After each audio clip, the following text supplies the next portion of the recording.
think when we got to L3, we just removed it. I know it says no motion was made, but that may lead people to think there was actual discussion or anything going on. Just decide that the point of view. Or the call correctly. Oh, you really wanted to said that wasn't needed. Right. I just wanted to ask for it, but it wasn't needed, so I guess I asked to put it on the agenda and take it off the agenda. I don't think there should have been anything about it, but it could have been. We didn't take it off until we got there though, right? Or was it taken off at the beginning? No, No, it wasn't until we got until there. But then, no discussion or no action or something. All right, that's fine. Let's have That's fine, no discussion. no discussion, no action. I go with that. That's all I have. Okay. Welcome, Ms. Fisher. Ms. Knight, do you have any comments as the secretary? Just one grammatical error on page 4 under number 2.2. We have solid corridors. I think we should put solid corridors. Corridors. Okay, great. That's all I saw. Okay, any other council comments? Is that all on? All good? Okay, all those in favor of approving the minutes as amended, please signify by saying aye, please. Aye. Those opposed? Okay, we have one item under prearranged participation this evening, and it is a presentation from Sergeant King from our Washington County Sheriff's Office. Welcome this evening. Welcome.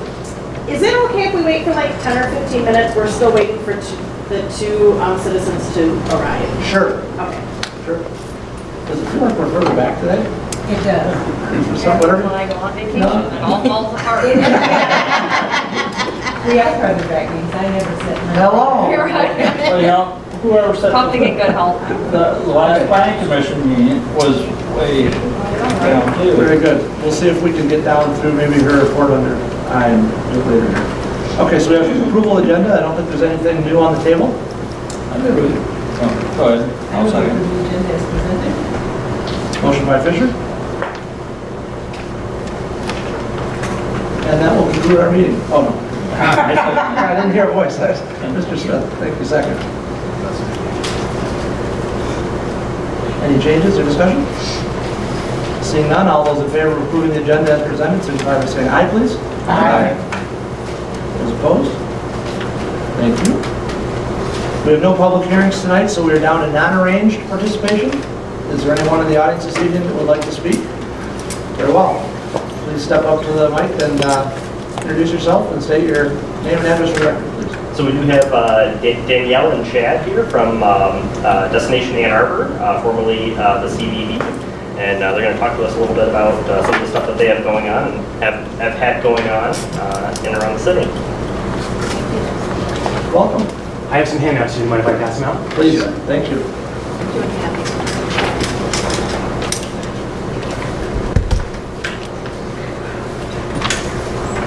He's passing that out. Good evening. I'm Danielle Fergus. I'm the Director of Business Engagement for Destination Ann Arbor. I just mentioned, formerly the Ann Arbor Area Convention Visitors Bureau.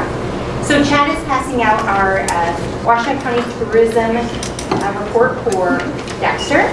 It's two-sided, as well as our CCAP sales flyer as well, which we'll go over in just a moment here. So thank you again for having us here today. And we'll go ahead and start on the front under Pure Michigan. Good evening, everyone. I'm Chad. I'm the head of marketing for Destination Ann Arbor. We are the official destination marketing organization for Washington County.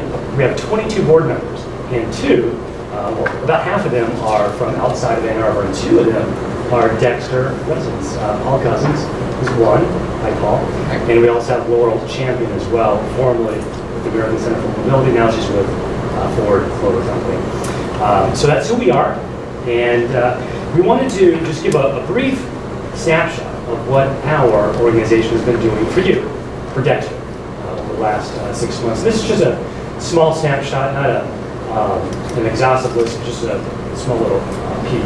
So one of the ways that we've been promoting Dexter is through our Pure Michigan partnership. So our organization, there's 4 or 5 organizations like ours across Michigan that are national partners of the Pure Michigan campaign, and we're one. So we contribute about $500,000 a year, and the state of Michigan contributes another $500,000. And with that investment, we get a national TV commercial that airs over the summer for a few weeks, and it talks about the Ann Arbor, Dexter area. That national partnership also unlocks a lot of opportunities for us to specifically promote Dexter events, and festivals, and businesses. So you'll see here a screenshot of an event listing on the Michigan.org website promoting the Paint Dexter Plein Air Festival. For the record, I used to work at Pure Michigan for about half a decade, and I love the job, I love the people, I love the program. But one thing I didn't like was that daily commute. So my commute now is just 3 minutes door to door to my office. But this is a screenshot of the Paint Dexter Plein Air Festival, and Michigan.org is the nation's most visited state tourism website in terms of traffic. It's a lot of visibility. So this is just one example of many events and festivals that we've been uploading to Michigan.org. Below that, Dexter in the News. Here are just some small samples of what we've been doing to get the word out about Dexter. And you'll see as I talk over the next few minutes that our organization has a lot of tools in our marketing toolbox, from our blog, to our website, to our newsletter, to our Pure Michigan relationship. And so we have a lot of different opportunities to get the word out about Dexter. One of them is the Pure Michigan newsletter, which goes out to roughly 500,000 subscribers each month. We created an opportunity to contribute a story to the Pure Michigan newsletter that was titled 4 Charming Small Town Specialty Bookstores. And we included the Watchtower Comics and Collectibles. And this was earlier in the year before they shut down their Dexter location. And then next, we also have an active blog on our website. Our website gets 50,000 visitors a month, and so routinely we write many, many stories on our blog that feature Dexter. In addition, we have a well-read newsletter that goes out to over 100,000 people across Michigan and beyond. And just recently in July, we published a story about the Paint Dexter Plein Air Festival. Later this year, well actually, let me back up. Over the summer, we invited a group of travel writers from New York and LA and Canada and all across the Midwest, a couple dozen travel writers. We do this twice a year. We invite a couple dozen travel writers that come to the area, the Ann Arbor, Washington County area, and we show them the sights and sounds, different restaurants and museums and things to do. And we brought them here to Dexter Plum and Farms. And we showed them Plum and Farms, and about a half dozen of them experienced it, and hopefully they get inspired so when they get back to New York and LA and Chicago, they write good stories about Dexter. And on the right are some screenshots of monthly postings featuring Dexter. We have 100,000 Facebook fans, Instagram followers, Twitter followers. So on a monthly basis or even multiple times a month, we're posting something about Dexter. We are here to help you help us, because we're, as much as we would like to be omniscient, we don't know everything. And so we really count on you to help us be the eyes and ears to the Dexter community. And so if there's a new business that's opening up, or if it's an old business that's going through some renovation and expanding, we want to know that, because we want to help get the word out, because we are a well-oiled marketing machine. And then on the backside, we have a relationship with the Emmy Award-winning TV show, PBS TV show, Under the Radar Michigan. And last year, Paul Cousins was featured in the Dexter segment. And last year we also had Under the Radar Michigan capture a web video of the Paint Dexter Plein Air Festival, and that was heavily promoted this year as well. And also this year, we brought them back to Dexter, and they went to Camp Bacon, Corman Farms. So that's a YouTube video that will, when they get done editing it, it'll be promoted to their social media community of over 60,000 Facebook fans. We'll also promote that as well. And when we get it, we'll share it with you. Each year, we publish a visitor's guide. 165,000 copies gets printed and gets distributed all across the U.S. and all across the Midwest. And there are many pages in here about Dexter. It's the #1 picked up visitor's guide in Detroit Airport and in Michigan's 12 or so welcome centers. And we also each year print an event wrap card, which is approximately this big. And we have several thousand of these event wrap cards that get printed. And when somebody calls us or emails us or asks us for a visitor's guide, as well. And with that, let me turn over to Danielle, and she'll talk about some of the other ways that we're helping to get the word out. So we also do our tourism marketing sponsorship grant, which is a program to sponsor local events throughout Washington County, events and programs. This year, of course, we sponsored Dexter Days and a variety of other events, but we always open it up to new events that are coming into your town that you may want to share this information with. The website that we have listed here is the website that we would recommend to hand out. We always want to help out our community and keep these programs and events continuing, so feel free to share that, and our committee looks at that. Our Community Tourism Action Plan, or better known as CTAP, as many of you know. Since we started this in 2014, we've given Dexter $50,000 in your hands to decide what your community wants to do with it. So we funded things, the Plenty of Festival, we have funded for several years. We did some installation of the Detroit Institute art pop-up display, as well as some supplemental printing of your visitor's guide, marketing materials, Michigan Trails guide ads, things of that nature. We're excited for this year's CTAP projects as well, with the update to your website and other various pieces of that. CVB membership. We have over 250 members of the Convention of Visitors Bureau. There's a multitude of different value of being a member. Of course, we will promote any restaurant or retail or boutique shopping, no matter what.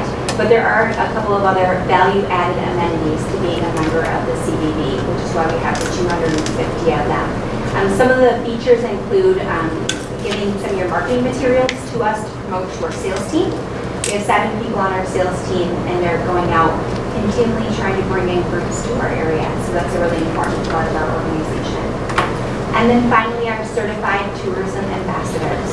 We've been doing this program now since February 2015. We've trained over 850 people in our county on what there is to do, see, and experience specifically in Dexter and our surrounding communities. So that's really important because these are people that most likely have maybe not been to Dexter or don't know what you have here that's, to talk about to visitors. Actually, in 3 weeks, we'll be bringing our group to Corman Farms for a networking event, which we're really excited about. So just more people in your community, so that way they can see, why Dexter's so great and why they should come to here and talk about it. I'm going to close on 2 notes. One, we're constantly creating photos and videos. Our business is very visual. So we're always looking for just great shots, scenic shots, downtown, new restaurants. So please feel free to send photos and videos our way. The second thought I wanted to close on is in 2019, we will be likely, in the first half of the year, rolling out a call for submissions for area artists to submit an idea for a location or an art concept in Dexter and in the surrounding areas of Washington County for a chance to be featured in our national advertising campaign, where we are really focusing on celebrating the arts and creativity in every community across the county. So stay tuned. Likely for the first half of this next year, we'll be sending out a county-wide call for submissions for area artists. You've been generous with your time. Sounds great. Do you have any questions? Thank you. Thank you very much for coming this evening. Thank you. Are there any other members of the audience who would like to speak this evening under non-arranged?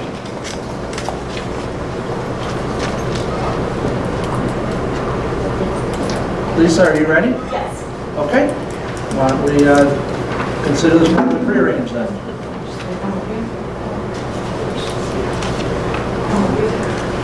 Do you mind if I have everybody come and stand up here? That'd be fine. Yep, make yourself at home. Yeah, come up here.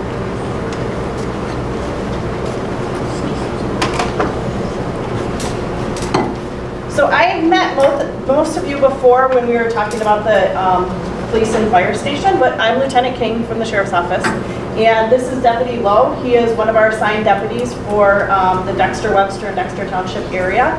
And there's different times during our years through the Sheriff's Office that we honor citizens that do outstanding jobs for things that go on in our area. And there is an incident that happened right here in the city that we would like to honor these two young ladies and thank them for the service that they provided to your city. So I'm going to let Deputy Lowe, it's his case that he handled about a month ago. I'm going to let him explain everything and share the story with you guys. Corporal Lowe, the Sheriff's Office. Hello, nice to meet everybody. I work the midnight shift out here, so you probably don't see me very often. Been a police officer almost 18 years, and I've been involved in many communities. I was a community liaison for Manchester,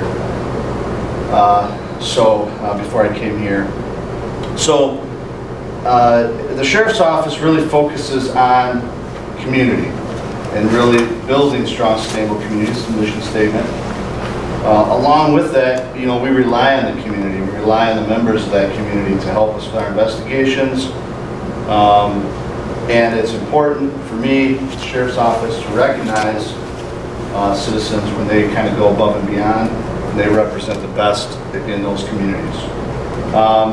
This was in June. We had an incident about midnight where a young lady was brutally assaulted, and she sought refuge at a business that was open, which was the Dexter Pub where these two young ladies worked. And these two young ladies, they didn't know her, but they provided some medical attention. She had some scrapes and bruises. They provided her a safe place to be and wait until law enforcement got there. They called 911 and waited until we got there and kept her safe. Because this occurred very close or very nearby this location, so it was important that they were there for her. Sheriff's Office would like to recognize Jessica Kirkland,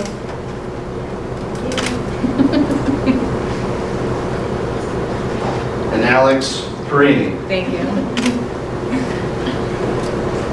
I thank you, everybody, for your time, and it was important for us to bring this to the City Council to recognize this outstanding sense of community and show what you have here in this community, what this community has to offer, and what the community and these citizens mean to us. Thank you, Jessica.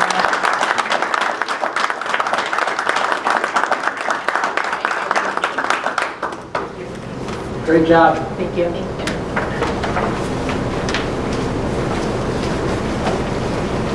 It's nice that they do that. Thank you. They just have to throw a Peter, that's probably. Do we have anyone else in the audience who would like to speak under non-arranged? Okay, great. We'll move on to page 2 of the agenda. We have 2 communications in the packet, our upcoming meeting list and the signed calendar. Council, have any questions or comments on either of those?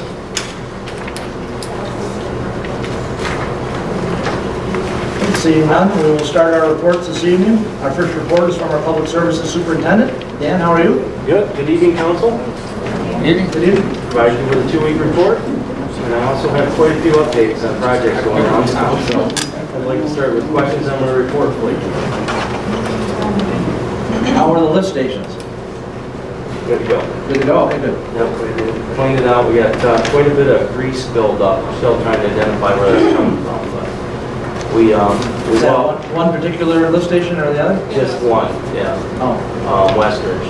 So we go out once a week and we write down the hours, we go over all the lift stations, we look on the inside, look at the floats, so we monitor them pretty closely once a week. And over a 3-day period, we got a pretty good load of grease in that lift station, so we had to go out and clean it and factor it out, but we're still trying to track that down. so Westridge, from a commercial perspective, that lift station takes like the schools The schools, and the AW, Cedars, Yeah, okay. yeah, Okay. we're working on it. Gotcha. Maybe we can slow it down. I know. New program. Any other questions? I don't know if everybody's noticed or not, but the mailbox on Hudson Street got moved to Grand. That's a good thing. Grass is growing high. Looks good. 150 Jeffords, I don't know if you've noticed, they hauled quite a bit of dirt out of there. They're getting their footings and stuff. Everything's going well. They ran into our abandoned water main that ran through there. So everything's fine in that. They ran into a abandoned storm drain today. They located the 2 water lines, so far so good on that side. I stopped down at Dexter Schools today and talked to Fred with Granger. They're looking at mid-September for asphalt and pavement work, was all we get. And they're done hauling dirt. So I'm not really sure what he did not have anything on where the rest of the dirt's gonna go up. They're gonna level that off. Yes. I walked the site down there where they hauled it, okay? If I could figure out how they make a baseball diamond out of that, it's a miracle, okay? I don't have a clue how they could do that there.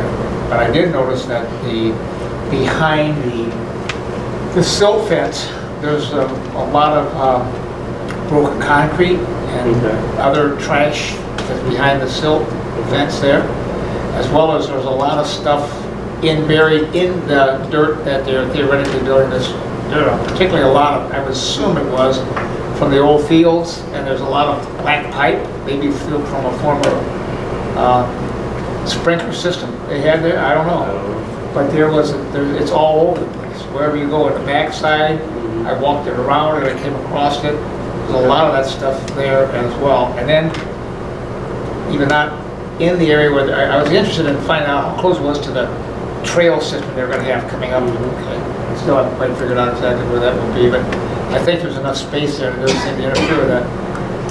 But as I walked around the whole side, there is a piece of concrete that is about the size of this table right here, that's about this thick and that high, that they just shoved over the backside from someplace. There's a lot of other, I would say, broken pieces of sports equipment back there too, that are stacked around. So maybe they're going to get rid of that when they all put this all together, but I can ask Fred from Granger.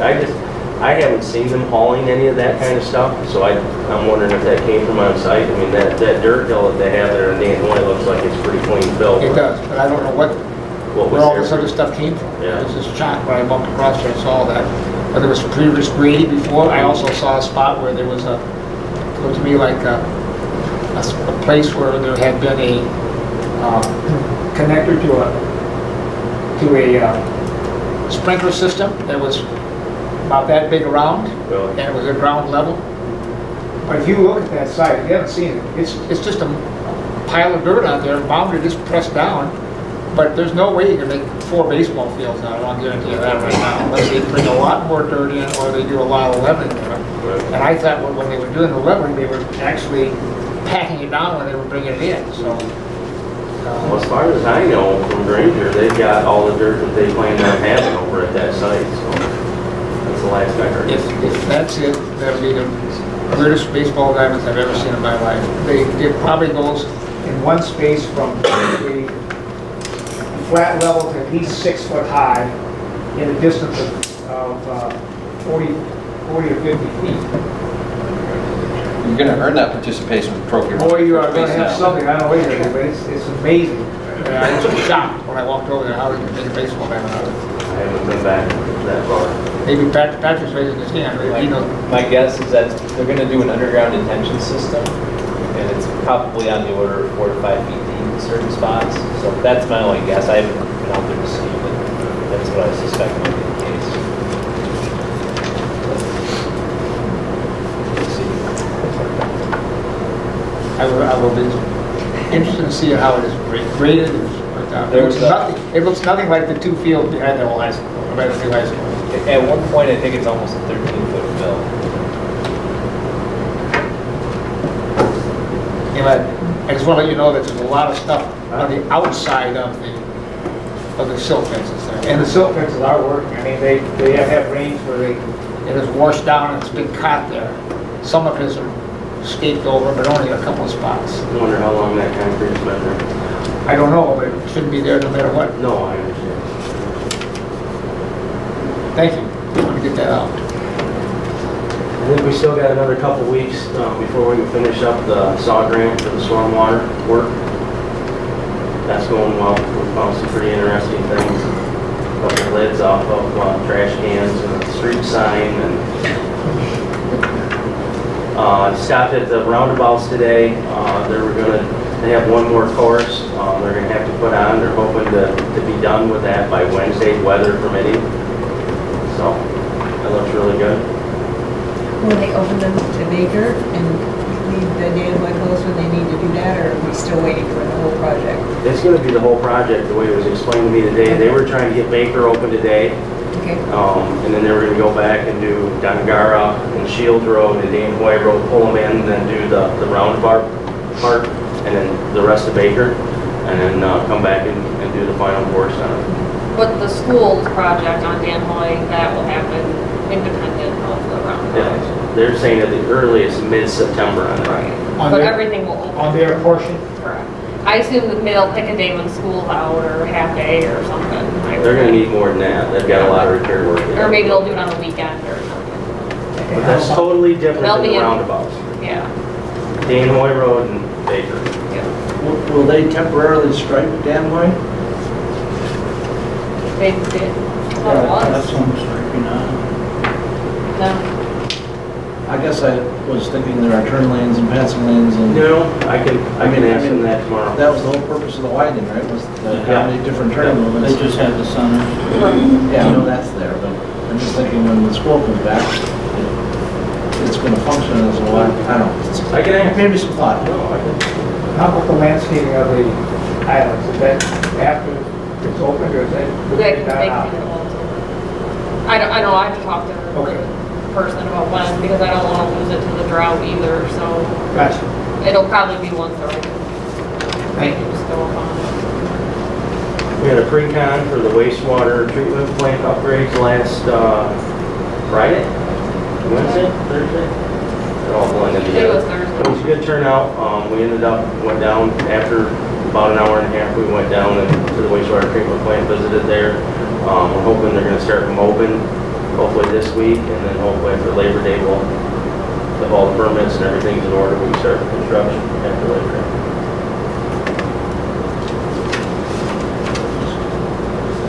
A lot of work getting done. Yeah. Any other questions? None from me. Thank you very much. Thank you, Dan. Next up is our Community Development Manager. Good evening, Michelle. How are you? I'm fine. How's council this evening? Good. Excellent.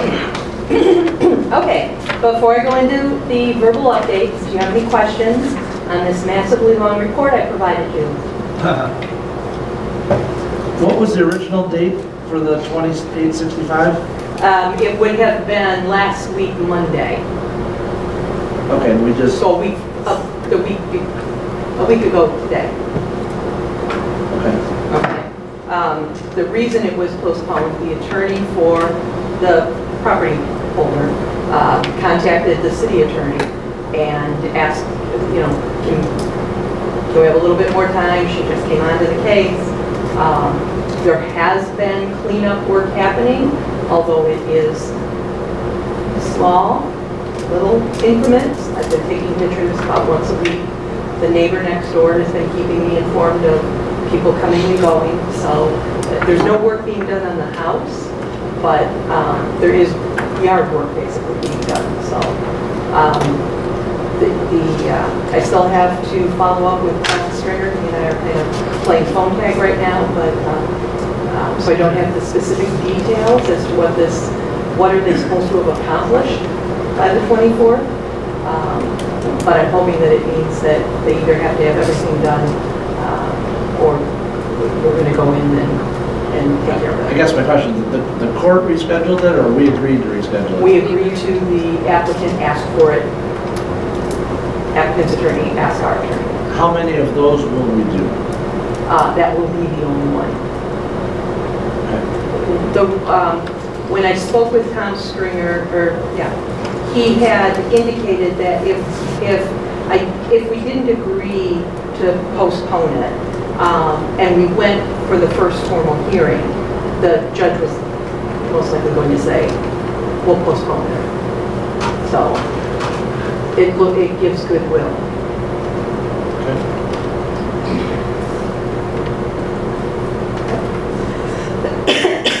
So, starting with the 3045 Broad Street update, we have a tentative date of June 12th. I've heard from many people on the committee, but there are a couple that I haven't heard from. So I won't call out any names, but you know who you are. If you could just let me know for sure that that date's going to work for you. September 12th? September 12th. September 12th. You said June 12th. I'm sorry. That's okay. I can't believe that it's Labor Day, the end of this week. Come on. Where'd my summer go? This is the committee, right? It's not a... This is the committee, yes. Okay. Yes. Later years. Okay, so the Washtenaw Economic Club is having one of their luncheon sessions, and it's the impact of microloans on urban and rural communities. It's going to be a presentation on what communities can do. Excuse me. And I thought it might be a good session to go ahead and to participate in. ITC provides tickets for us. I intend to go. It's September 13th, and I wanted to know if there was anyone on council that wanted to go. You don't have to tell me now. Just email me within the next day or two so I can get the tickets locked down. Time? Excuse me? Time? Oh, it's lunchtime, so let's see. 11:30 is registration. Lunch is at noon. Presentation afterwards. It's done by 1:30. And where? Washtenaw Community College. Okay. So, you'll recall that when Northern United received extension of their special land use approval for their kitchen, one of the conditions of approval was that they needed to repair their parking lot. It's a very large parking lot. They have done cold patching. There's still a lot of gravelly areas, but they have patched everything. I wanted to provide some photos for you. I'm comfortable with the work that was done, but I know that for some people that was a pretty big sticking point. And since repair wasn't really specifically defined as to what that meant, I just want to share these with you, and you can let me know if you think that more has to be done, or if you're comfortable with it. So. When did this take place? I was out there last week. They just did it over the last Since few then, days. okay. Yes. I think they started it on Friday and they finished it today. So it is cold patch. All holes are covered. Areas where you had, where different levels of asphalt had broken off, they smoothed it out with the cold patch. How long will this last, Dan, given that we're now coming into fall? What's that? How long is this going to last? As soon as the water gets under and it freezes, it's going to probably Yeah. pop. They are going to be, Tony's going to be contacting Dan because one of the things they want to do is a more comprehensive mill type project. And so what he's trying to do is find, like we've done with other projects, see if there's one being coordinated that he can work with. So he is going to contact Dan and Dan is already contacted. So while you're looking at that, the other thing... Michelle, you don't think it's important to have that piece in place before we turn it loose? I'm sorry, which... You don't, the comprehensive plan to work with Dan and make sure we got something that's lasting in there? You're comfortable with that? I'm comfortable that what the planning commission wanted and what ultimately I believe council wanted was that those holes were repaired. Now, they are repaired. With full patch, though, you're right. It's not a forever repair. For something like, for something more permanent, that's going to be a, you know, more of a complete parking lot rebuild. And at this particular moment, they can't afford that. So we're kind of in that catch-22. Does that, so where does that leave them or us on the restaurant process? If council isn't comfortable with this, then they don't get final zoning compliance until they do a better job of repairing. Okay, but if we are comfortable with this, then I can release final zoning compliance. do they have it? Does that mean that they've done work interiorly, gone through Yeah, that? the work is done interiorly. They're looking at, yeah, they're looking at opening after Labor Day. I don't remember if it's that week or if it's the following week. Thank you. I mean, I was just out there a week ago and it wasn't good. Right. I'm not sure that those pictures tell me a story. I'd rather look at it before.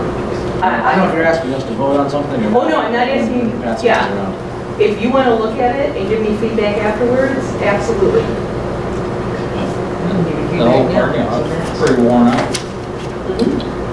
I was out there for plein air. And it was a mess, really a mess. I mean, it really looks like there isn't any foundation of a parking lot left there. But they've done this since 92. I looked at those pictures, but I don't see that. So when you were out there, Tony originally had just used gravel to fill the holes. And that they won't fill. And so those, you know, that was done early midsummer. And so a lot of that gravel was out of the holes. So they've done the coal patch now. And I agree with that. It's not going to last forever. So have they swept the loose stuff up? They have not swept the loose stuff up. Have they restriped it? No. No, not restricted. But I don't recall it really being restricted. I can't remember what it looks like. That's what I'm saying. I can't see them in those pictures, but I just glanced at it.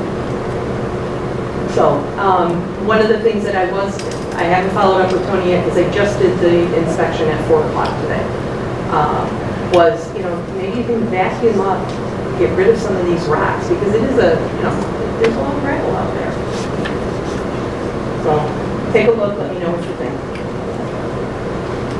So my understanding of the concern with this from the Planning Commission was the most basic protection of health, safety, and welfare of people out there at night who may be a little tipsy walking around. And I know previously, I can't imagine how there weren't people falling down all over the place all the time out there. Not necessarily from imbibing, but from just the horrible thing. So that's at the heart of it, is making sure that people are safe. Now, do we have any sort of property maintenance terms that if anyone has a nasty spot in the parking lot, we just tell them we have to fix this? So we have in the zoning ordinance, it's called property maintenance, and it's a very broad regulation. So we haven't, to the best of my knowledge, most people take care of their stuff. Well, this really only came up because they wanted to open the restaurant and get the special land use. It wasn't like we went out to look for it. Right, and that's the point. I don't usually go out looking at parking lots. So I guess my question would be, with that provision of the zoning ordinance, come spring when all these cold patch pop up, do we have something to go at them and say, you have to shut down until we fix this? One of the things that we could do is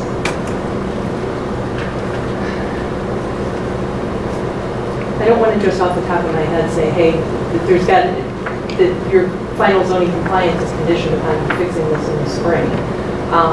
We could require them to put up some kind of bond to ensure that. We can't say, if you don't have it done, we're going to close your restaurant, because that won't work. We can see what kind of bond or some sort of financial guarantee, if there is one, to require that. To me, it sounds like the question isn't fully ripe until there's a plan to fix this long term. Well, that's part of my conundrum. Planning Commission said repair, and part of that came up when Todd Stoner was still on the commission, and he specifically mentioned the holes. When the approvals came through, Mr. Stoner was no longer on, if I remember correctly. Planning Commission recommendation was repair. Council's adoption of that was repair. So what does repair mean? Does that mean filling the holes, smoothing out the uneven spots? Or does repair mean a more comprehensive reconstruction? I haven't gone that route because I don't think that's what repair meant, but I also wanted to make sure how you all were thinking now. Go ahead. No. Well, I think it's obvious that if this does what Dan says and it pops in the wintertime, they're not going to do it, repair it in the springtime because you're not pouring asphalt. You're not repairing anything in the springtime. So this thing's going to go on until June or sometime when they can put asphalt down and repair it again, okay? Or do what you said, a comprehensive rip out, repaving everything, okay? Now, cutting out sections of that's what it's going to be. So,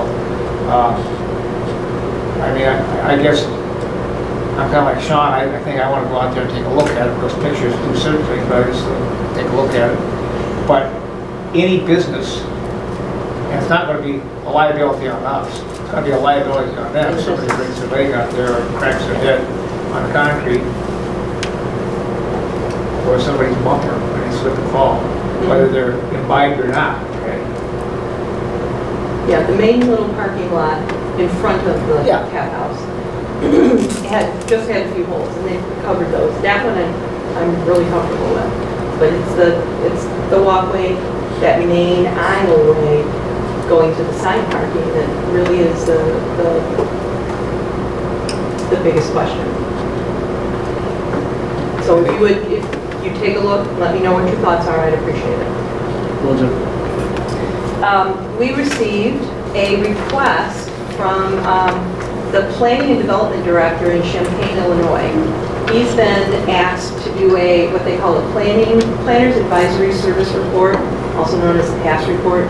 You've probably seen them. I've distributed them when they have certain topics. Excuse me.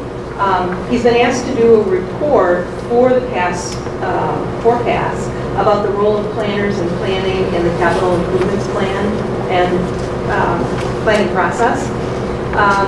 And they identified the city of Dexter as having done a good job with our CIP.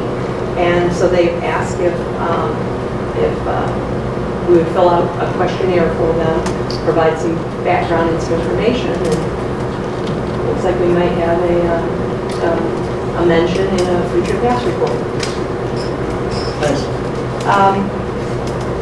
I was informed earlier today that Country Market is officially closing November 4th. I spoke with their manager this morning, and my main concern was, what's going to happen to the employees. It's a sad situation that Country Market's closing, but what's happening to the employees? And he assured me that all of their employees are allowed to transfer to Chelsea or other locations in the chain, and that he has not heard of anybody in their store that isn't going to take advantage of that. There is one employee that lives in Saline that has decided not to go out to Chelsea, but that person has another job already, and hasn't expressed any difficulties. I did tell him that if anybody needs help, everything from resumes to connecting to Michigan Works, etc., I gave him my card, asked him to give me a call, and we can put them in touch with the various resources. If there's any silver lining in all of this, we're in a tight labor market, and there are similar jobs literally across the street if somebody wants them. So it sounds like everyone's going to land on their feet okay. It's sad that Dexter, the country market is going away, but they are looking at what they can do with the property. They're not sure right now, so we'll see. Do they have a final date? November 4th. November 4th? Thank you. And last thing, I received an email last week from SEMCOG on a trails video that they did, or pathways video. It's part of a whole, that whole non-motorized trail system, and Sean helped me with this because Sean was instrumental in helping them, as were other municipal leaders. Our Mill Creek Park is highlighted in this along with other key locations in Washington County. It's a beautiful video. It's got lots of information. I'm going to forward it to Justin and Courtney. I don't know if you got the final link though. I'll make sure you got it.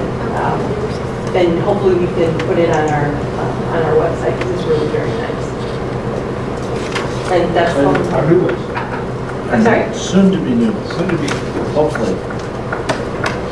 Any other questions? Really an update. It's really an update. Oh, go ahead. It's okay if I say go ahead? Yeah, absolutely. 150 Jeffords, I know they have the construction there and they had temporary stops. When will the street be closed then? When will Jeffords? So. And that's a lot of people asking. They are, I talked with the foreman as I was coming out here this evening. They expect to have the entire excavation completed tomorrow, and then they'll start bringing in the foundation people. Gotcha. It could, I don't believe it's going to be tomorrow, because they're supposed to give us 48 hours notice so that we can let people know. But it could be later this week that it closes. And that will be closed permanently until? No, that's the other good thing.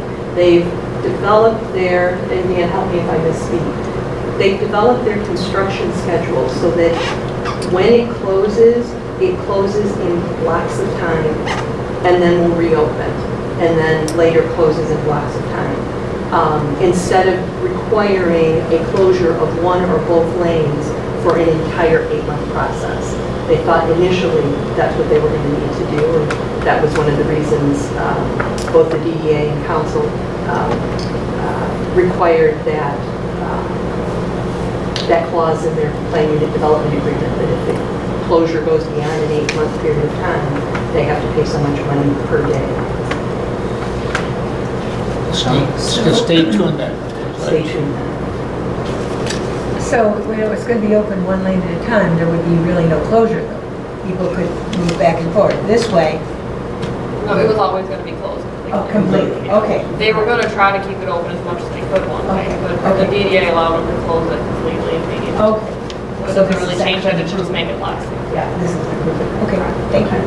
The temporary parking lot is working out just fine. I'm using it. I'm one of two. I think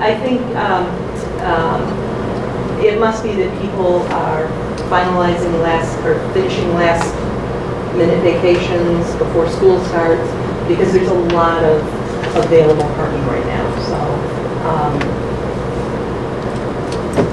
I don't know where else to park the car, but they're not in our temporary lot, but I'm sure they will be. We are noticing more activity down on the other side of 3045 Broadbent on that Grand Street where it terminates. A lot of the people who use the park are now going over there. So will they be moving the fence to allow some of those spaces to reopen at any time? The ones right in front? Yeah. No. Just the ones that they're going to allow to be open some of the time are the ones along the bank side. Right, the 13 What triggers that? When they have to work on that side. That's all closed roads. But never on Jefferson's proper. Correct. Those have been gone the whole time. That's why they don't go on. Okay. And that's it. Any other questions for me? Thank you. Thank you. We still have Ms. King here? No, this is just recorded. Okay. Any questions on the sheriff's report that's in the packet?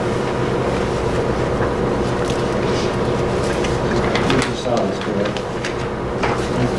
Just curious that there were So two, last month we saw June. The last time, this is the first time we've seen them.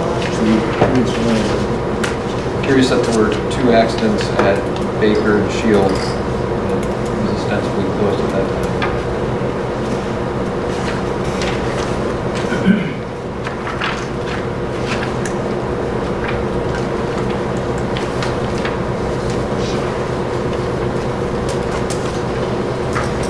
I'm not sure what.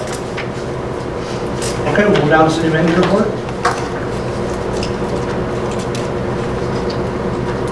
The Central Street resident meeting is September 5th. Everybody wants to attend that. I sent out about 76 letters, maps, to the people in the project area along 4th, 5th, Central, Alley. We're still debating the whole assessing issue. Not quite sure what we want to do with that yet. Too much else unless anybody has a question. Questions on Courtney's report? Jim? On there, you said Dave didn't have the stuff available for tonight. Do you think the next meeting, Yeah, he was out of town, so I think that everything can be moved, so we schedule a workshop? that's up to you.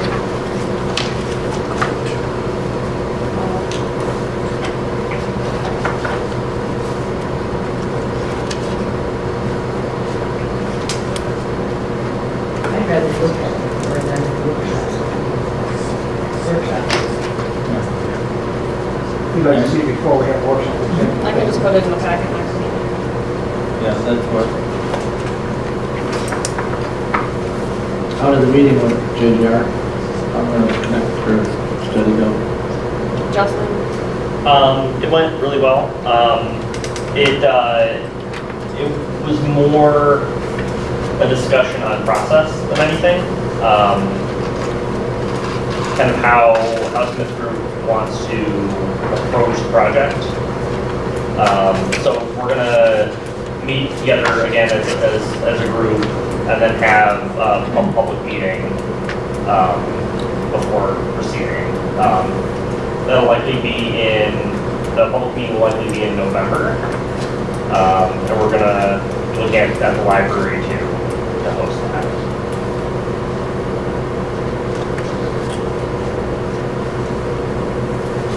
Gotcha. Thank you. Any other questions for Courtney?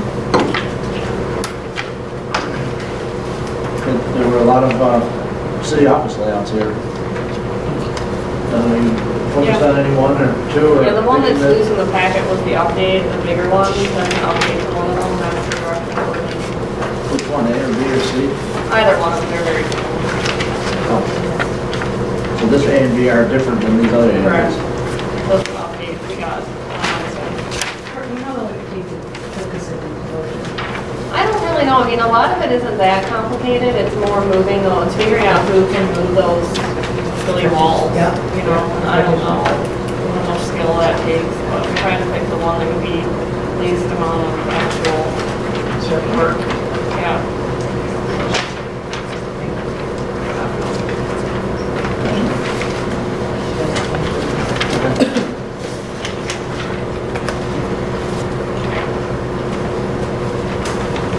Okay, to move on to my report?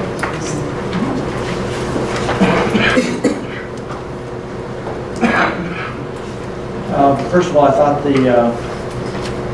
perimeter event was well done. I didn't spend a lot of time in the tent, but I talked to several of the artists during the week. They just love coming here. They all love being on this event. Having evident every time you see one or think one. They're easy to pick out because you guys give them the name tags. And they put the name tags around so they're not in front of you easily. You can find them shopping and all that stuff. I also attended the Firefighters Association picnic on the 15th.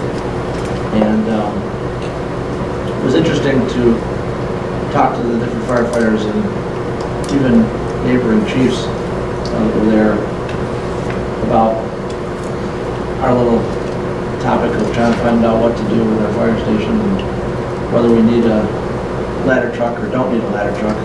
They had a beautiful new ladder truck on display sitting out there. I don't know if anybody drove by during the picnic, with an extension of about 100 and some feet. It was way up high in the air. That's all I could see. And I asked the guys from whatever the group is out of, yeah, it wasn't exactly Pierce, but whoever sells the Pierce model out of Wixom.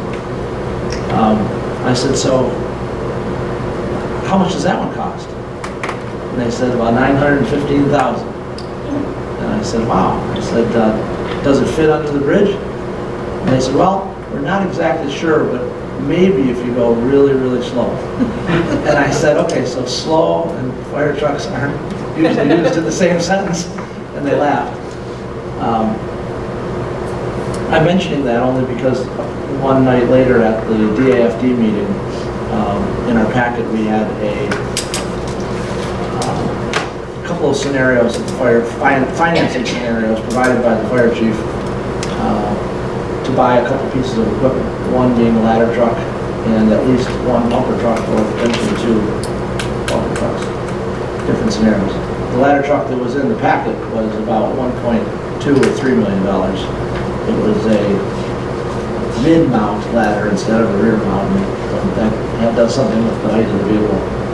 But the question that was raised, and I asked it, was whether or not we could share a fire truck with Sile.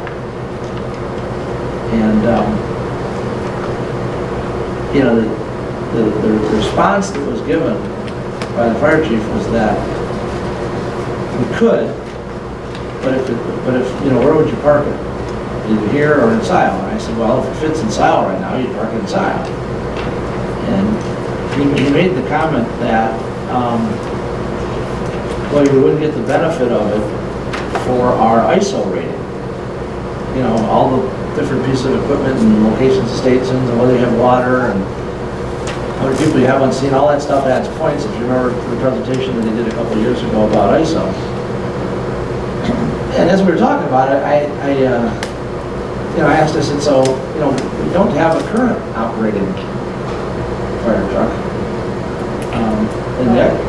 Or ladder truck, sorry, ladder truck. And anyway, I've asked Courtney to try and help figure out what the difference, what like a one number change in ISO rating might even mean for people's insurance rates around here. Because I don't know if we're getting credit for a broken ladder truck now, or if we're getting, or if we're in a situation where we acknowledge it doesn't work, so therefore the rating is lower, right?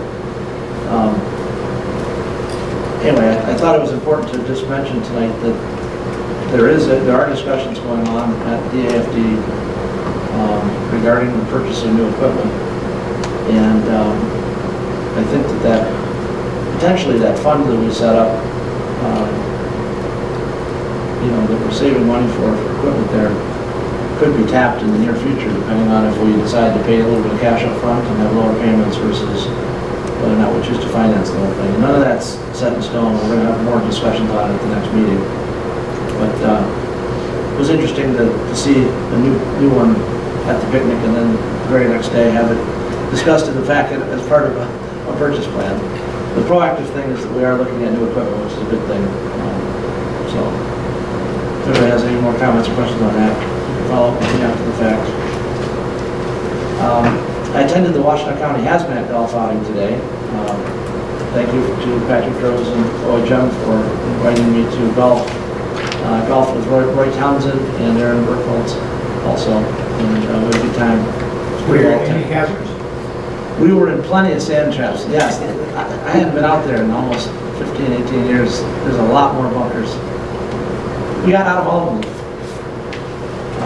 And then I like to promote this, one of my favorite events of the year, Sons on the River is coming up in 2 weeks, September 13th. I don't know where it's going to be because they never tell you until right to the end. Oh, it's the same place it was last. Oh, is it really? Yeah. Okay. Your daddy knew that. Oh, I didn't know that. Well, I told him that. All right, well, good. Thank you for telling me. So, anyway, I hope everybody has a good Labor Day weekend and has had a good summer. Nice to get the town opened up with all the streets and see what those roundabouts are like, huh? Anybody have any questions for me on anything? Okay, we're on to bills and payroll, page 3 of the agenda. I move to approve the two items listed on the consent agenda. Bills and payroll in the amount of $750,857.38, and the IFTE request from QED, setting that public hearing for September 24th. Moved by Fisher, seconded by Smith. Thank you both. All those in favor of approving both items on the consent agenda, signify by saying aye, please. Aye. Those opposed? We have no old business tonight, so we're down to new business item L1, which is consideration of the Metro Act permit for Verizon access to right-of-way. I move to approve that permit with the condition that the 45 would be underground. Did you say underground?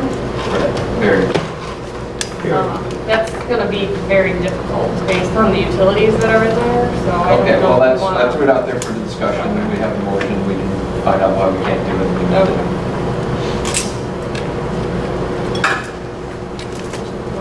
Is it, seconded by Smith. So, this was a permit that we received through the Metro Act. We don't really get these very often. So I think the last time we dealt with the Metro Act was maybe the AT&T franchise we had a few years ago. So that's why I asked a representative from Verizon to be here to answer any questions, which they are. Appreciate that, for patience. So,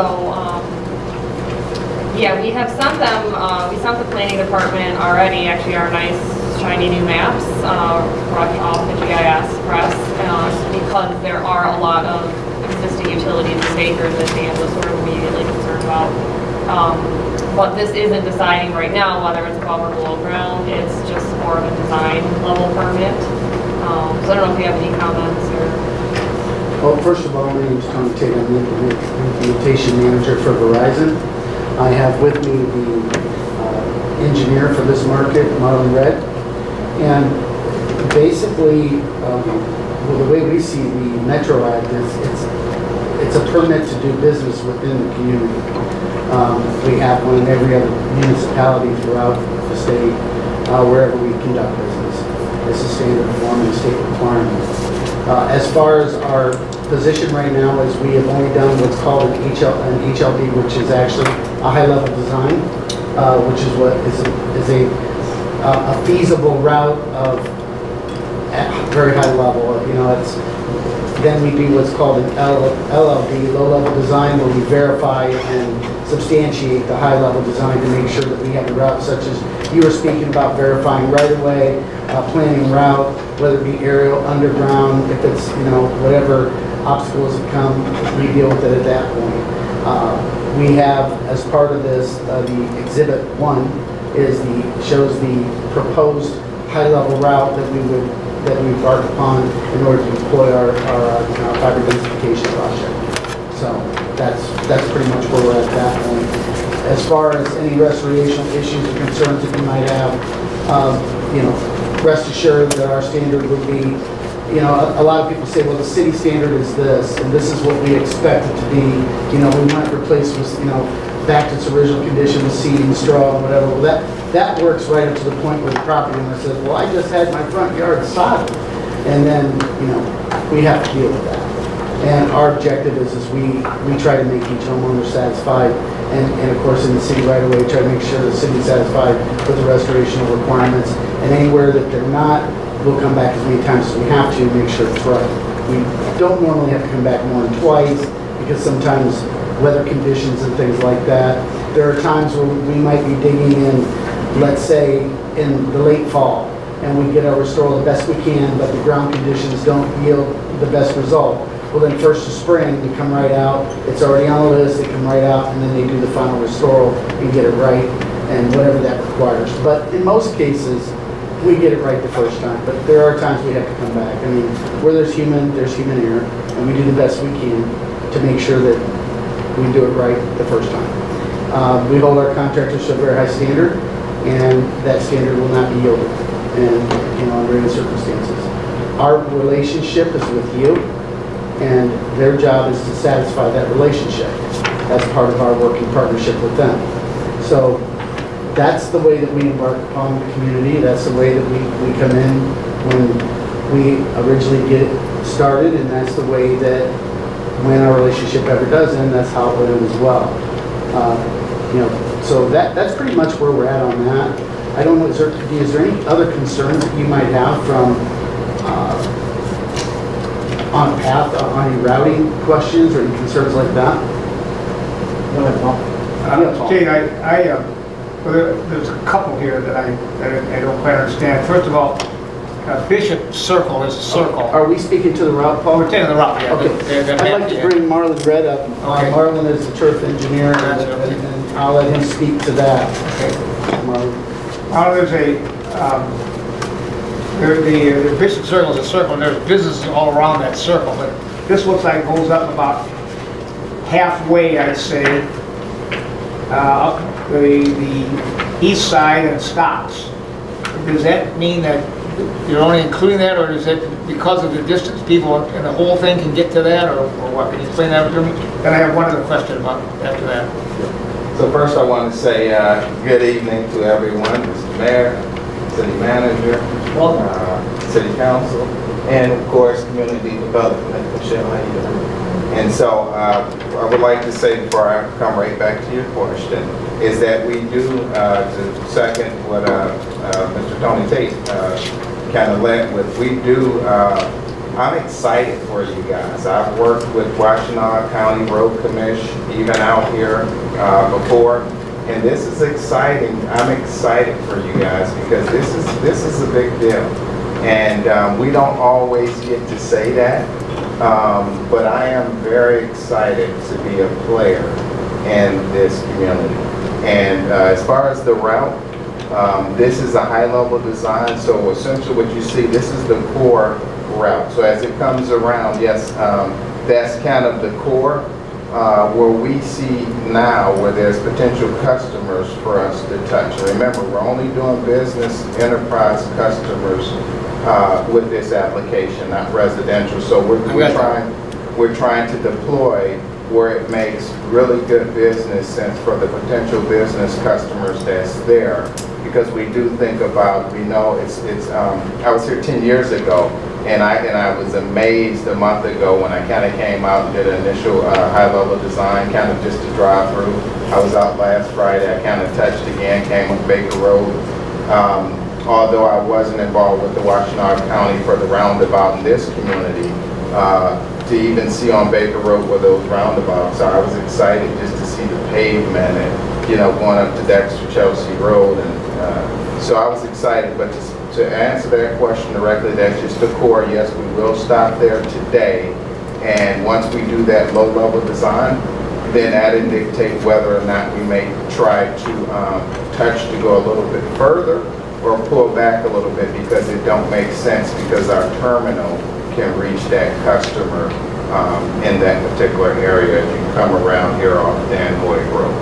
And off the core, explain to them the distance off the core, we only go like 1,500. Yeah, only 1,500 feet from where we depart, so which is essentially 3 spans. So we don't go much further than that, and that's. So is that, I don't understand. I think about the part, but if you're coming to that end, that means that other businesses on that circle could access it at that point where you ended, correct? At 1,500 feet. Correct. But that's now, about quarter of a mile or so. Yeah. And that's today. Keep in mind when we do a high-level design, it's at a high level. It's essentially at a computer.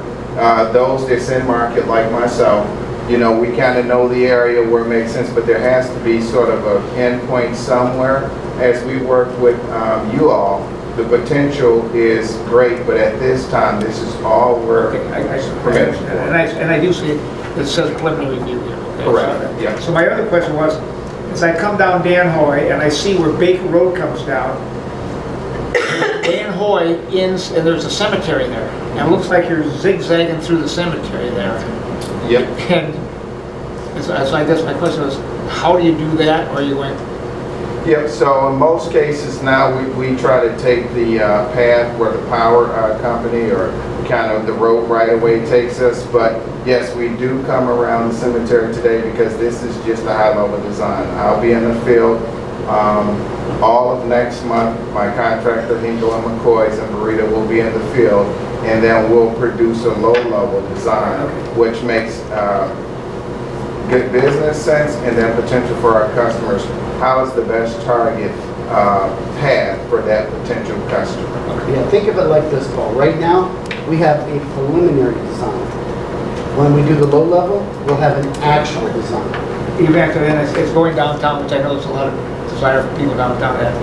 I'm happy that you're here, and I hope that it works for you, and I know it's going to work for the businesses, because I've heard from them that they are anxious to have a better process. Yeah, we stopped on the north side just there at the fire station. Right. And like I say, some years ago, I remember working with the fire station, the road commission folks on parking so they can redo the bridge there. And so I was excited to come back 10 years later and be a part of the design as opposed to the construction, because I kind of remember that whole area and working with Washington County Road Commission. Thanks, Marlon. As far as, so as far as those concerns are, those will all be, I guess, vetted out as we go through the process. So, when you're in a build like this, where you're building out a court, you sometimes got to take what it gives you. And that's why you end up with reroute. I know you're concerned about some of the utility right-of-way availability. That's something that will be determined that we will do an actual joint walkout and all that will be vetted out. So that's something we deal with on a daily basis. Do you have existing facilities at the end of these red lines? I know you don't have it in the industrial park on Bishop. No, at this time right now, we don't have any existing facilities here, so it'll be all built out. So, and you have to have something to connect it to though, right? Yeah, from where we're going to be coming from. Where are you coming from? We're going to be coming from, I'm sorry? I-94. Yeah, I-94 and the Baker Road corridor from that area. So you'll be coming up Baker? Yeah. Yep. Is it generally above ground or below ground? Generally, our percentages run about 75% above ground and about 35% underground. Obviously, cost factors for us, we try to go as aerial as often as possible, and it's not that we try to avoid underground, it's just a lot more expensive. So we try to stay aerial. Baker has some pretty significant above ground power that isn't going anywhere, so. DT came through and essentially down Baker Road.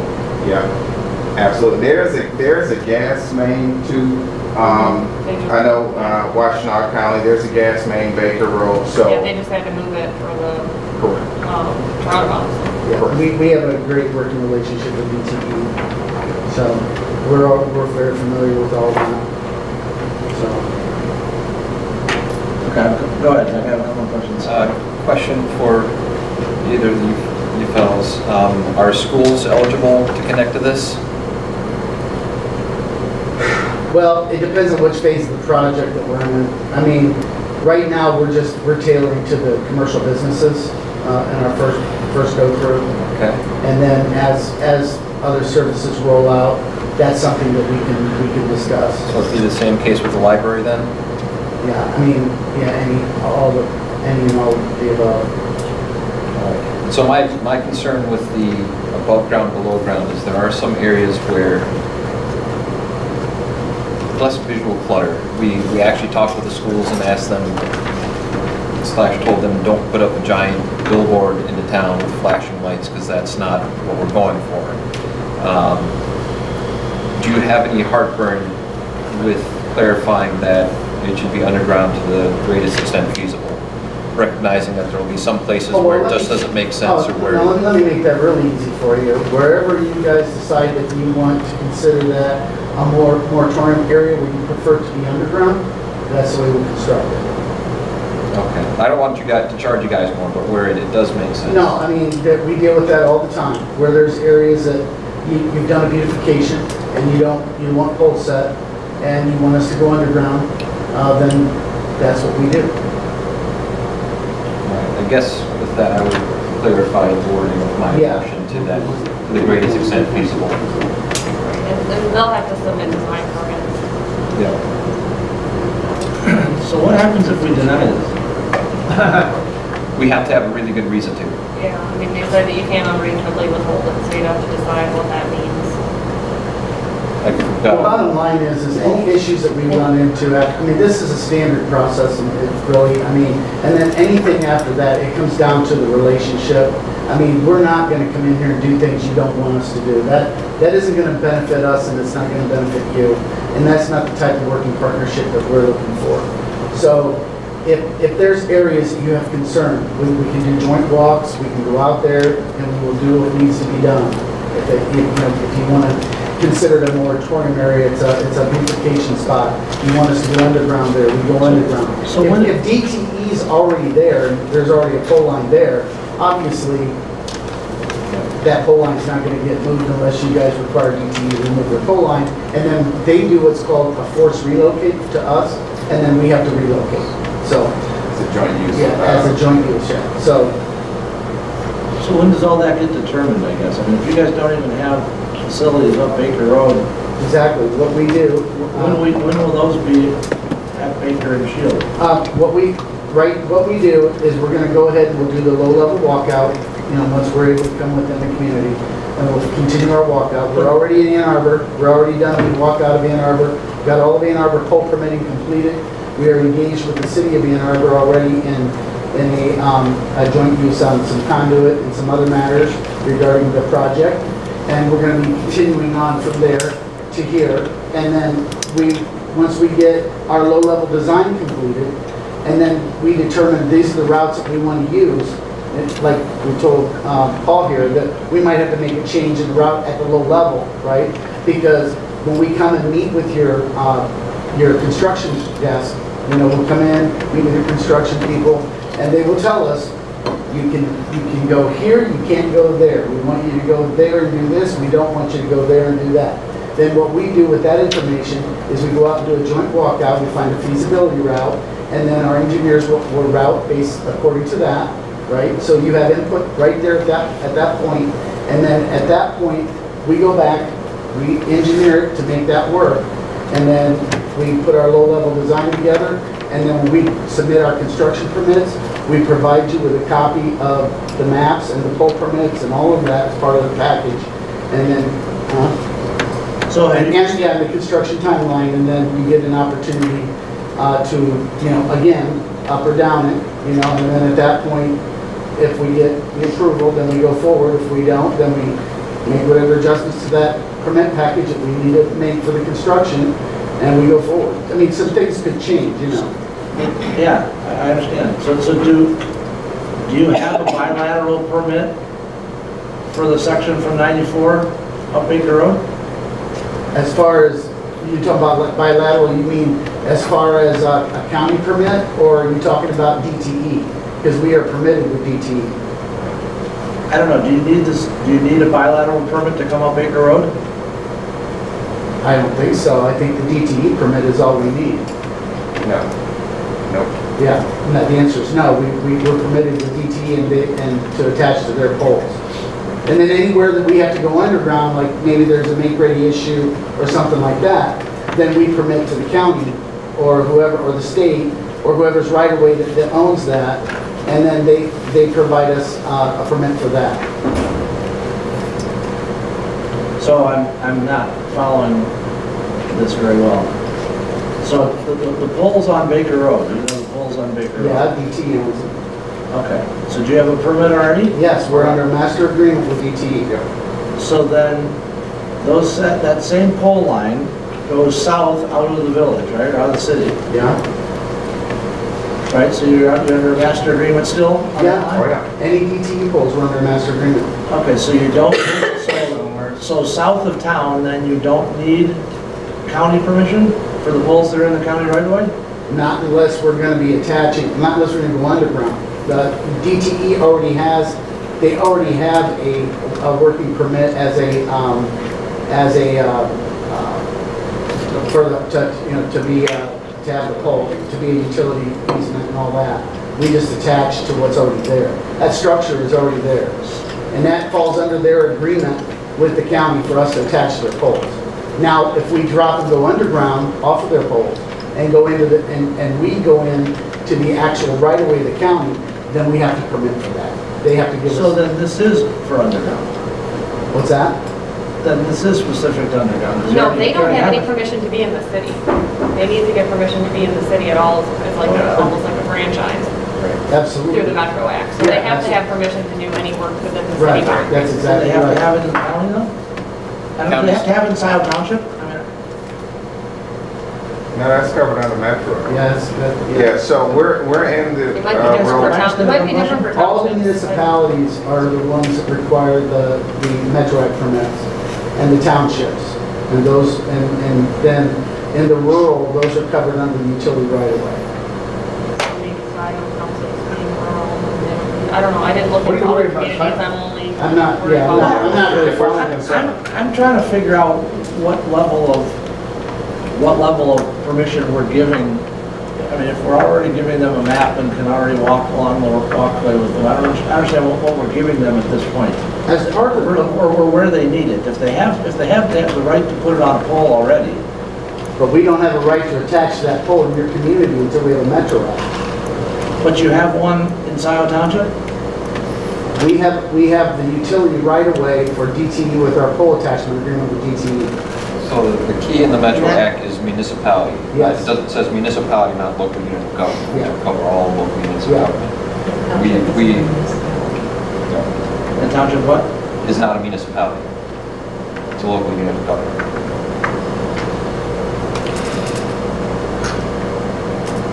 Because they don't own the right of way, but the road commission does. Well, that's why I started with the road commission. And it was. And road commission The road commission has, has given you permission then? Well, we don't get permission from the road commission until we're actually gonna do underground, and then we have to permit for that. That's the process with them, is the permitting process. because DTE allows you into their easement. Yeah, DTE allows us access to their easement under our pole attachment agreement. And then, if we, for whatever reason, can't attach their pole, so Sean, Mr. Mayor, well, why Mr. wouldn't- Mayor, why wouldn't if we- we're coming down a road. Why okay, wouldn't we, wait, Tony, hold on a second. Go ahead. So why is it limited, well, how about the residents that are along the line? Why can't they get access to the fiber? Because right now, we're doing only a commercial program. It's not a residential program. Enterprise customers, small, medium, and large businesses, all we're, for this at Metro Act is all we're permitting for. In here, you'll see there is a section where it talks about if the Verizon Wireless folks decide to do something, then you'll receive something from Verizon Wireless and, that part of the business. Now, we are in discussions, obviously, with every group within Verizon to think about what's coming next. But today, we're only here for... But we have more and more businesses that are in their homes. And we just approved the whole live-work unit thing right along in front of where this is supposed to go. But if it's a business in their home, would that count as a business if they're getting business service? Well, it's a resident. I don't think this is But it might very... be a small business I don't Yeah, think service. this is very if it clear. falls under a small business, that would be a question for the business group, but, generally speaking, they're looking for the small business. Yes. So how many years do you think it will take for you to actually get to a low-level design? Okay, well, I can tell you, we'll be at a low-level design. We will be, once you get this approved, okay, if you approve this tonight, which I'm hoping that you do, that, once that's done, we will go back, once you guys get it all signed and send us, it takes a couple weeks or something to get it turned around. Once we have it in hand, Then we will give our low-level design group the go-ahead, because we have an approved Metro Act. Our engineers will make immediate contact with your construction desk to let them know they're coming into the community to do the walkout. They will come and do a kickoff to find out where all the moratorium areas are and all that stuff, to his concern, to make sure they have all that together. And then what they'll do is and where there's underground facilities, they'll call in locates as part of their engineering, so that they can get locates out there so they can see what facilities are available as part of that. At that point, they would probably set up a joint walk to go out there, any paths that we want to build to based on these routes. And then what would happen is, once that was identified, then they would start their low-level design. They'd start their walkout, gathering all the pole attachment information, get all the permitting requirements and all that. That's part of the kickoff as well, when we need to, we ask, get all our point of contacts lined up, and all that process. Let me catch up. So the locate part, the locate part that you said, right? Yeah? Does that involve any physical exploration? No, That's no, all actually, underground? you guys probably have an 811 number that we'll call, and then those people will come out and they'll put the paint, the So flags it's down. based upon the flagging? Yeah, they'll just go out and flag it, and then we'll use that, and then we'll call for a joint walk for facilities. Okay, so when in the process are we allowed to request the bond? Before we start construction, that's the construction permit. Okay, well, it's all just listed as one thing here, I don't see. Well, Well, that's why it's kind of my memo that they would have to come back with a construction permit. yeah, once we have the engineering done, we decide what route where we're gonna go and where we're gonna do the construction, then we provide a construction permit for the We area still that's gonna have be to affected. permit. Yes. Yeah, this is just for the Metro Act agreement itself. That's right. It's the bond in there about the timeline. That's all this is. We still have to follow the same permitting practices that's been around forever that anyone else would have to do. And then I can't recall if you all had local inspectors, but we work with them during that construction, working with permitting desks. So if there is a local inspector, then we work with him or her on route designs, on what's acceptable, what's not. I'm a local engineer. You got me, tag I'm at. I'm not coming in from somewhere else. I'm a local engineer. My information is with the permit itself. You guys have a copy of it. I sit in a lot of places. You guys got my business address in Southfield. I mainly spend a good bulk of my time in Dearborn, but Bridgeport as well. We have a Verizon location over there. So I'm that market. The answer your question too on the timeline and then the paths. The sooner that we get this cared for, I'm here already got a high level design. Some folks don't even have that when they come to these meetings. I'm excited about it because they've allowed us internally to go a step beyond and produce a plan and then have a path to fund it. And that's not business as usual, as you all know. And so I will absolutely, I'm local, we'll work with the permitting folks, your inspectors to accommodate. It's beautiful here. We're not going to come here and do anything different than what you all see today. Make sure our contractors, we have one, not tons, we have one and one sub, Hinkles and McCoy. Burita is their primary, and they have a supervisor on site. That's not usually how companies do business. They don't sit a supervisor out on the job site. But to your point regarding the construction, that in itself is enough. That is a construction permit that we are saying this is the area that the work is going to be affected from year to year. This is the timeline on the permit of when we want to start, when we expect to be done, and that's just all part of the process. And then you guys get an opportunity at that point when we submit the permit to say, review it. Here's the MDOT requirement, the kind of requirements, any other in those moratorium areas where there's an upcoming festival. I was doing it a couple weeks ago in Milford on a kayaking, and so they had the road blocked up. And so all of those community events, that's why I'll be working with Michelle a little bit, to make sure when we set up, if we have to do PPE and roadblocks or anything like that, to make sure that we know that the students are going back to school. And so our contractors, I'm local, and that's all. When they submit their construction package, they also submit in there what they plan to do for any detours, even if it's sidewalk. You know, this is good stuff for us, and I'm very excited about it. So remind me, Carol, what the motion made by Zach was? Okay. With condition that the fiber be buried to the greatest extent feasible. Was there a second? Smith, yes. Thank you. I concur. And to throw out a simile for folks, this agreement is similar to a site plan approval, where it's kind of the general concept, and then the actual construction permit is the actual zoning permit. Right. So it's a 1-2. This is the big general. Yeah, you guys will still absolutely, and there may be some requirements in there where you only, and we're doing a little bit over 10,000 linear footage. You guys may have some requirements in there where you want us to only permit a mile at a time, or what we actually plan to work on in that timeline, not permit for the whole thing. And so those will be some of the things we'll work with the construction desk. Yeah, and underground wise as well. Moratoriums for underground or areas, beautification or historical districts, those types of things. The aerial stuff usually is just, we just permit for that whole, all at once, because it's, to give you an idea, if this was all aerial, 10,000 feet may sound like a lot of work to you. That work could be completed in 2 weeks if it was all aerial. That's how quick it is. It's not, and it's really like not a lot. But in this community, to do our core, that's all we need.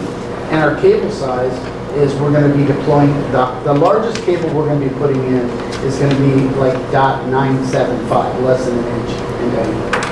So, and that's an 864 core fibers, more than likely to be a 432. So who do we have to talk to encourage it to be available for users other than commercial?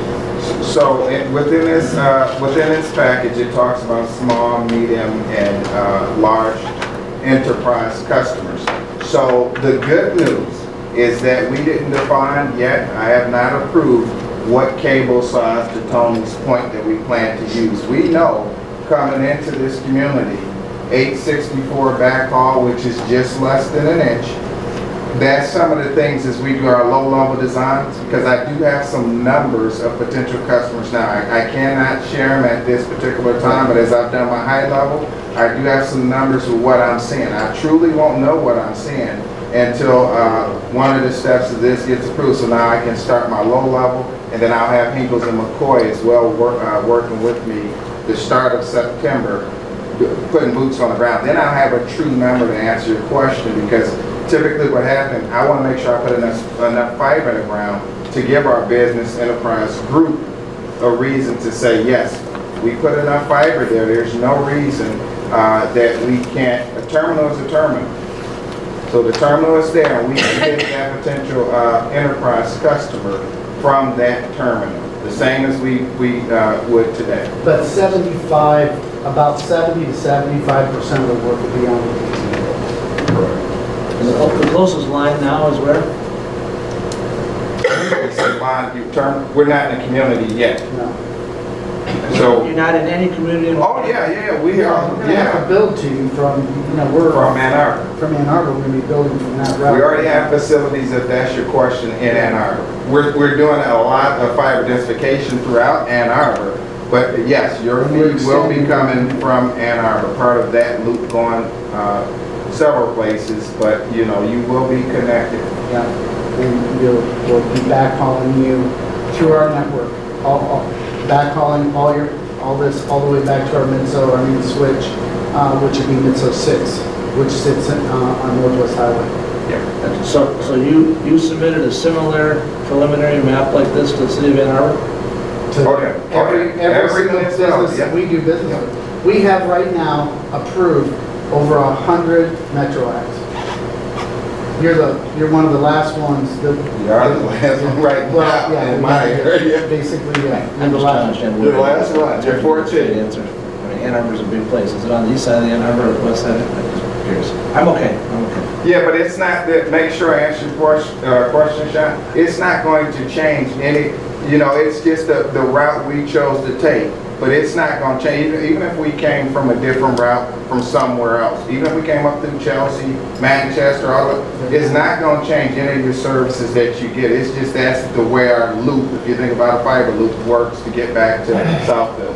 And because we have to provide diversity on our routes, that's why we route it that way, so that we can route our fiber. When you think of diversity, if you don't know what it is, imagine we're coming this way, and we have a loop that goes all the way around this way, and if something would happen, would there be a fiber cut, the switch automatically flips, and your traffic is then routed this other way. So you have, and that happens in a matter of a split second. And you're... That one my TV flickers? Huh? That one my TV flickers? Yeah, that's when you know. That's not us, that's the other guys. Yeah. We're gonna work this fine. Yeah, our stuff doesn't flicker. No, but that's what it is. You don't physically see a loop here because we're only showing you what's applicable to Dexter. Yeah. But I assure you, when I blow it out and show the big map, you know, you will I'd like to see the big map. Could I see the big map? That's proprietary because it's got our route designs. Your maps you absolutely can see, but that's got our, and some of our competitors may see our Which is runs. why- They wouldn't share theirs either. No, and that's why we give you, Those are the- probably, as part of the Metro Act, we give you the exhibit. Yeah, otherwise you This would shows have the somebody areas in which doing we're a potential sabotage to somebody else's network. So we absolutely can share yours. Do you think an extra red line on another street is gonna give somebody Okay.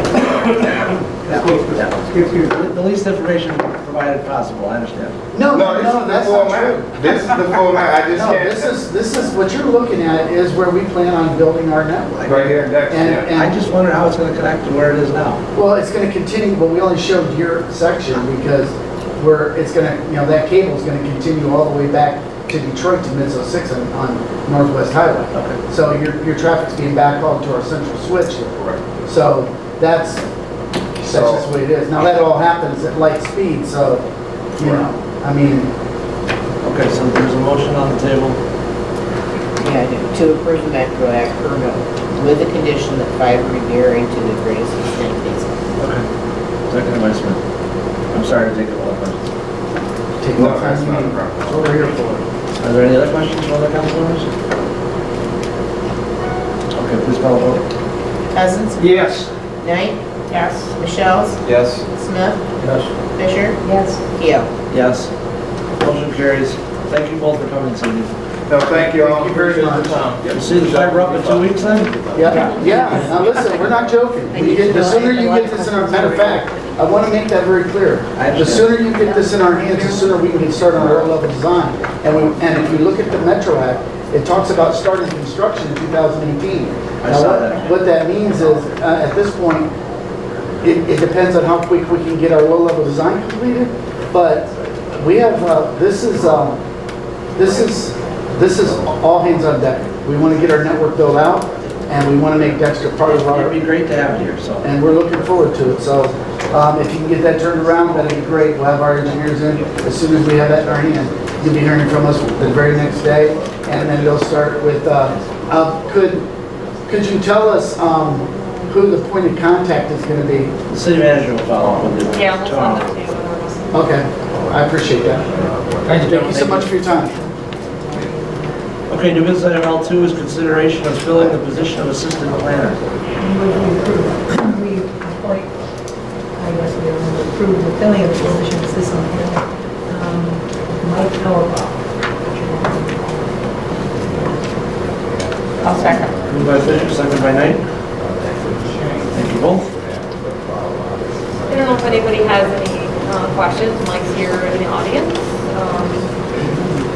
And then I'll kind of laid it out unless anybody has any other questions. We're excited to get them started. And, What did we budget for this? it was $40,000, and then like about $8,000 for healthcare. So he won't be taking healthcare, so the starting salary is $41,500. So all covered.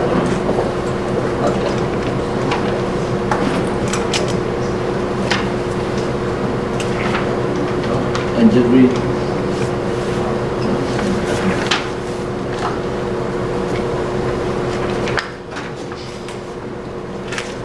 Zach, sorry.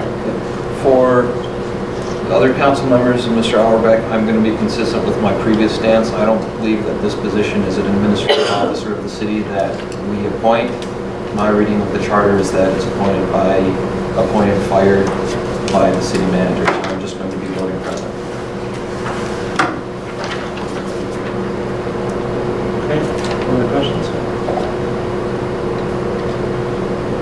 Please call the vote. Smith, Yes. Cousins, Present. Fisher, Yes. Wright, Yes. Michelle's, Present. Keo. Yes. I was gonna say, you had to vote, huh? Or maybe you didn't. Motion carries 4-0. New business item L3, consideration of acceptance of the proposal from Revised Software Solutions to update and maintain the city website for the amount not to exceed $20,000 for the redesign and $3,400 for the annual maintenance fee. Second by Fisher, second by Michelle's. Thank you both.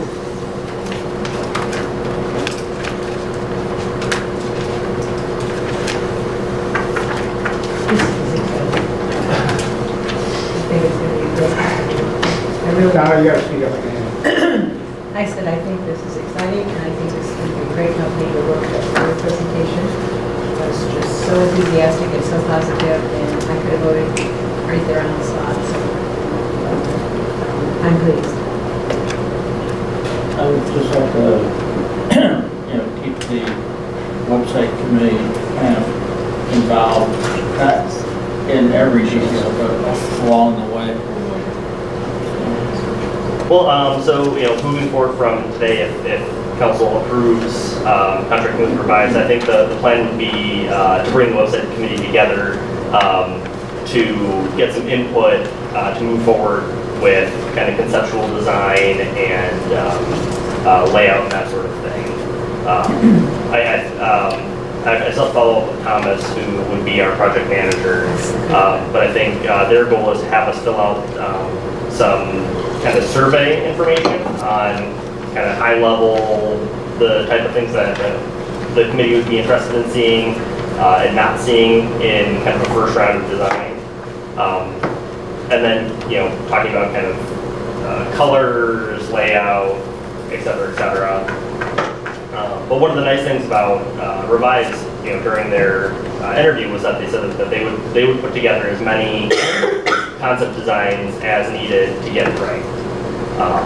And then we also get to pick our concept designer from the list that they have available. So that was interesting. Good choice. Zach? Did staff or any members of the committee get to play in the sandbox of their CMS? We didn't get to play in the sandbox, but they one of the purposes of the interviews was to have them come in and show us kind of the nitty-gritty of their CMS. And that's something that you feel will be able to do with staff in-house easily? I personally do, and I think the rest of the staff that was involved would agree with that. Tim agrees about it. Yeah, I think it's going to be actually a vast improvement over what we've done. Well, Drew Paul's 10 years, 15 years old now? Well, so we are, I think the majority of our site is built on 5, which is no longer supported. And so anything that we get is going to be supported. But contracting with Revise, they're going to make sure that our website is up to date and all of the security patches, et cetera, are up to date. Given that they do this for so many municipalities, they have to be able to keep it. So the website committee has not really met since the interviews, and we didn't actually take a formal vote or whatever at the meeting. This memo was really written by staff. But we did ask us to get input before they put it in the packet, correct? I agree it was sent out before that, yes. Because they wanted us to weigh in. I agree. Did we check references? Did we actually call any other municipalities? We have not. Do you think we should?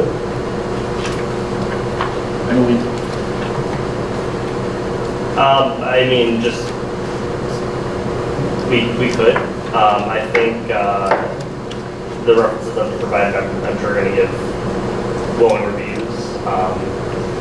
But if that's something that's necessary, we certainly can. If you're comfortable.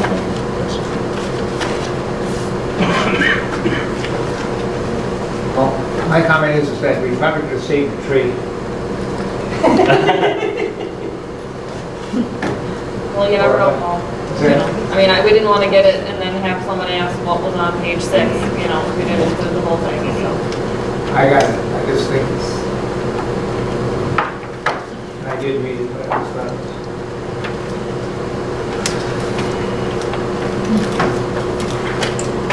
Okay.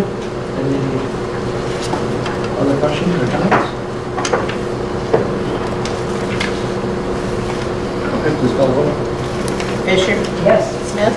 Yes. Cousins? Yes. Knight? Yes. Michelle? Yes. Hill? Yes. Thank you. Thank you. Public new business item L4, consideration of the request from Dexter to reduce the per tree cost for the required donation to tree fund.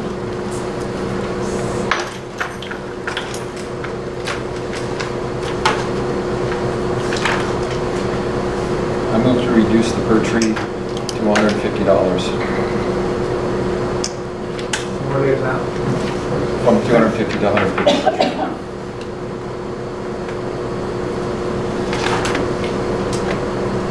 Motion by Michelle. I'll second. Instead of 120 that's written in here? Yeah. Thank you. And then I can explain further. I'll let you explain Yeah, that. so my concern is even at 150, that's a bargain. My understanding is trees of that size are now going north of $300. So for every tree they're not planting, we still only at this rate can plant half of what was supposed to be there. And I know trees, a lot of people will say they're just for decoration, but they contribute a lot to stormwater and other important things. And so I think if we're going to do this, we ought to at least get a little bit more out of it. And that was why I was very comfortable with the 120. Sure. So how'd you pick 150? Well, I wanted to try to be a little bit flexible. For me, I just say it's $250. That's what trees cost. That's actually less than what trees cost. But I figured there were a boatload of trees on that site, and they didn't have a lot of opportunities. So it's being a little bit flexible to their concerns and also addressing our concerns. So I'm trying to find a middle ground. So Michelle, on page 143, it talked about replacement trees and reconciliation on the bottom. It says with a contribution of $120 per tree. That was done by the ZBA? That was done by the ZBA. When? In early 2014, approximately 3 weeks after I was hired. That's 4 years ago. So at that time,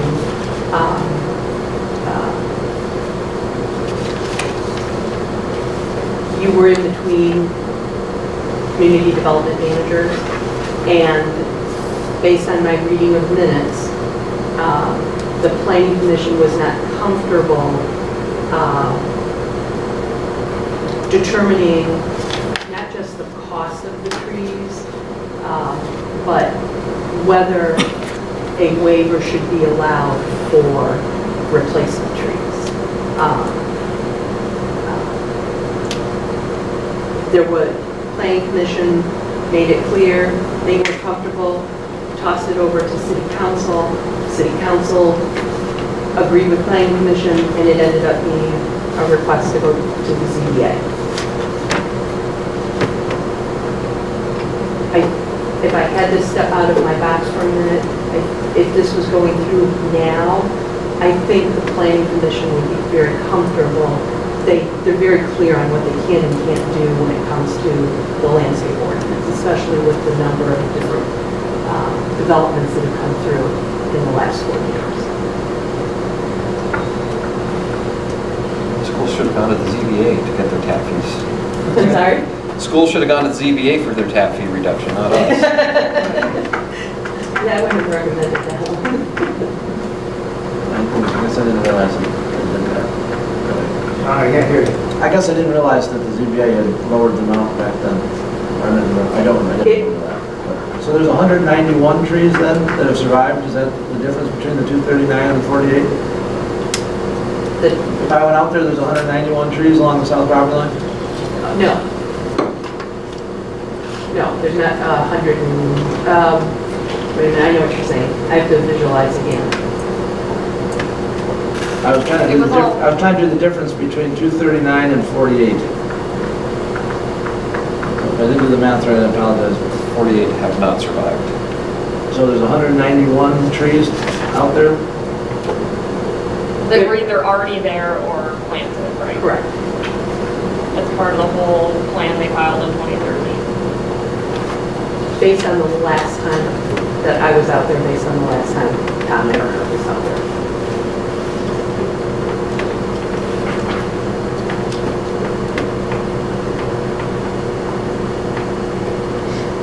So And minus the 40 that they already were paying for. Well, those were, but they paid that 40, right? No, they have not paid that yet, because we haven't closed it. We haven't closed it out So yet. it started at 279, and they were gonna pay for 40, so 239. I'm sorry, yes, I misspoke. So in a way, we went from 279, so there's 88 trees that we decided not to have planted? Yep. Right, because the 48 keep dying, correct?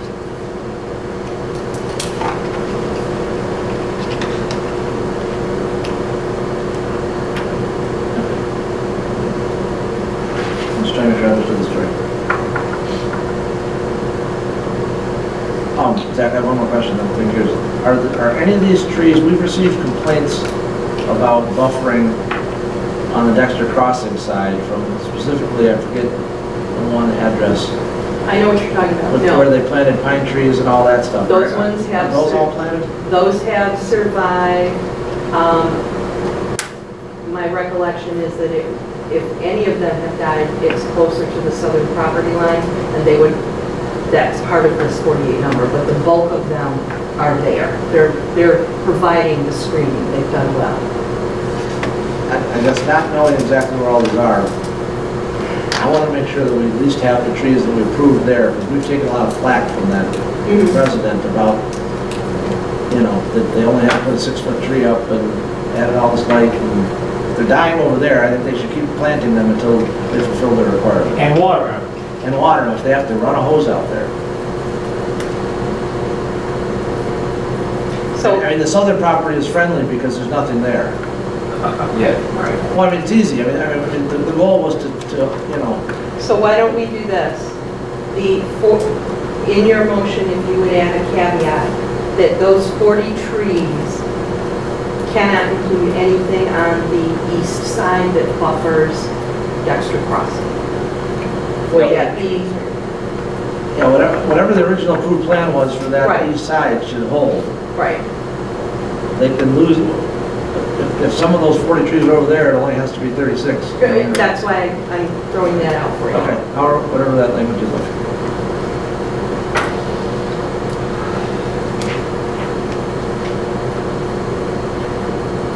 Well, Zach and then Paul. So I just want to clarify, the 4,800 for the trees, they originally got a reduction from 250 to 120 from the zoning board of appeals. They haven't paid yet. No, we haven't closed out the thing, so. But they're using the building as if the permit were closed out, yes? Right, we've still got all of their bonds and such. Okay. Okay. Have they said they intend to pay it soon, or are they just going to wait another 10 years till $120 worth less? We're holding $159,000. Yeah, we have Okay. plenty of specs. I'm not worried about that. Do we have any indication of when they intend to pay the current one The 40. that we're discussing tonight? As soon as Yeah. we. We don't have any Council says yea issues or nay. whatsoever with that spec being any Okay. bills very much. And so that council's clear, when this option was offered, I made it very clear to Tom Earhart, he made it very clear to the company, There was no guarantee that if a request was made, that it would be granted. So I wanted them to understand that right off the bat. And I want you to understand that as well. This is why many communities, when landscaping is required, they say you need to have irrigation out too. Not optional, but if you have to have stuff planted, you have to make sure it doesn't die over and over and over. And, you know, just to build on that, I know you probably want to get moving. With our community being, I mean, we're looking for a sixth well, does it make sense to require in areas like Duck's House, that added irrigation when water is really kind of an important resource? So I understand what you're saying, you're absolutely right. You're going to require trees, they should have irrigation. Maybe we have to figure out where's the best place for trees in the house. Mr. Evans? Well, I guess I look at it like any thing they have to do. We just looked at a parking lot that was going to be partially completed to our standards and patched in. And we said, okay, we're going to let it go until we see what it looks like. And then they may have to repair it again because they've already said that it's in the winter time, it's going to probably pop off. In the summertime, trees die. They have to take care of them. And I remember when Dexter originally added that second building that they put on there, they cut a whole wood stock. And they were the ones that really started the whole tree fund philosophy. And that's how we got the pile of money that we originally started. And then when the Cedars did theirs, and they paid a ton of money too. And I think, you know, the process is that, and I don't know where the ZBA is, I mean, I can't figure that one out, okay? But the fact is that there's a reason that we did this. And we didn't say you have to do one for one. Okay? And when you plant a tree in your yard or my yard, you have a responsibility to take care of that tree or you're going to lose your money. Any shrub. And this year was a tough year. The Rotary just planted because it was the year of the tree in Worldwide Rotarians, and every Rotarian was asked to either plant a tree or buy a tree to be planted.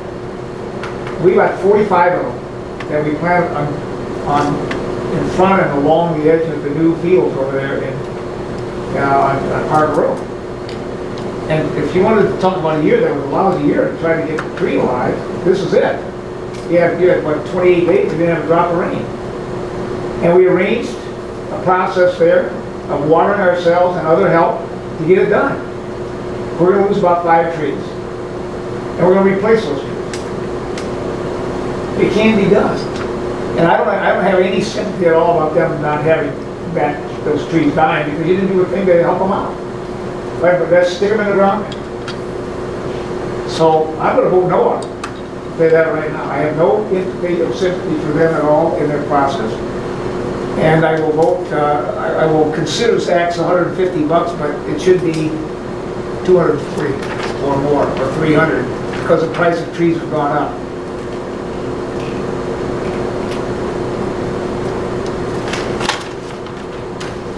They're a big company. They know how to run an operation, and that means planting trees as well.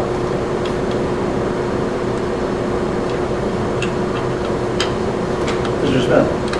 So Michelle,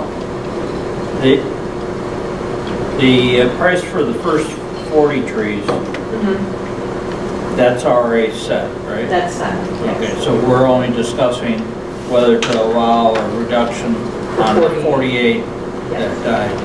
As long as none of that 48 is on the east side. Right.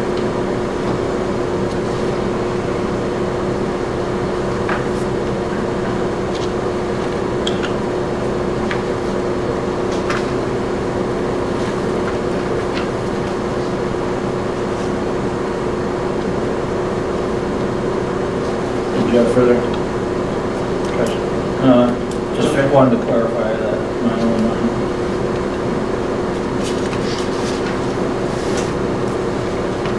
Okay, so the motion on the table is to reduce the per tree cost for 48 trees to 150, But if folks think it ought to be higher, I'm happy. with the condition that none of the trees on the east side can be paid for. They have to keep planting them until they take 200.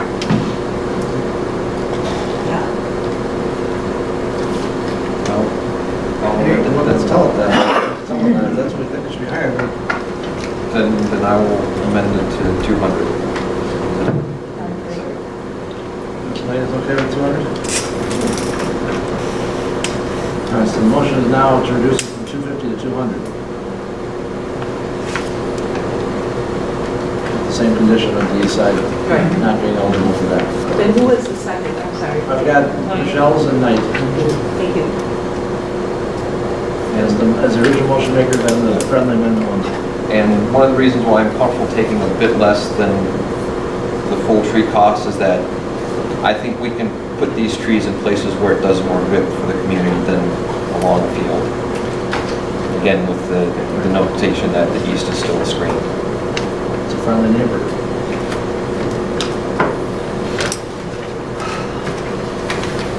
Any other comments on this item? How do you vote for this or not? Okay, please call the vote. Michelle's, Yes. Knight, Yes. Cousins, Yes. Smith, Yes. Fisher, Yes. Keo. Yes. Okay, motion carries. Consideration of resolution in support of Connecting Communities Grant for Mill Creek Park Phase 2. I'll make that motion. Happy. Second? Motion by Cousins, second by Fisher. Thank you both. Mr. Justin, or Ms. Fay? Yeah, my only question was about 3/4 of the way down, whereas with the costs, are we going to have to redo this again if we do get the Connecting Communities grant? No, you mean the following resolution? Yeah. For the MDNR? No, because we won't find out about connecting communities until November. Okay, hold on, these are reversed on the agenda and in the packet.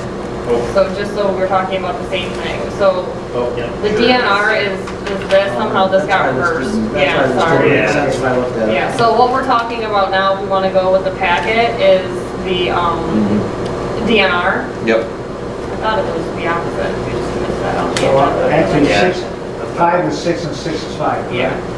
So if we go in the packet order, then it's the DNR trust fund grant. Well, no, we're gonna go there to the agenda. All right, well then it's the connecting That's how- communities. Yeah, page, So we're okay. page 151. 151. So we I can't, withdraw we my don't have question. the exact issue is we can't change the DNR one because we don't know we're gonna get it.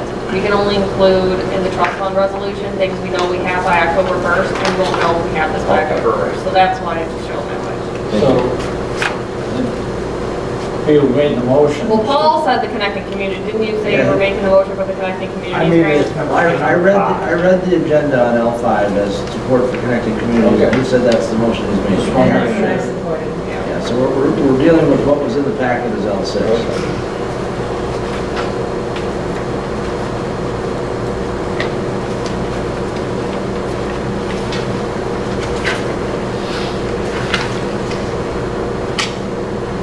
Yeah, so we're looking at applying for $300 or $300,000 through Washtenaw County to go towards the Mill Creek Trail Phase 2. It would go hand in hand with the trust fund and TAP grants that we've also applied for. The TAP grant of which we've received.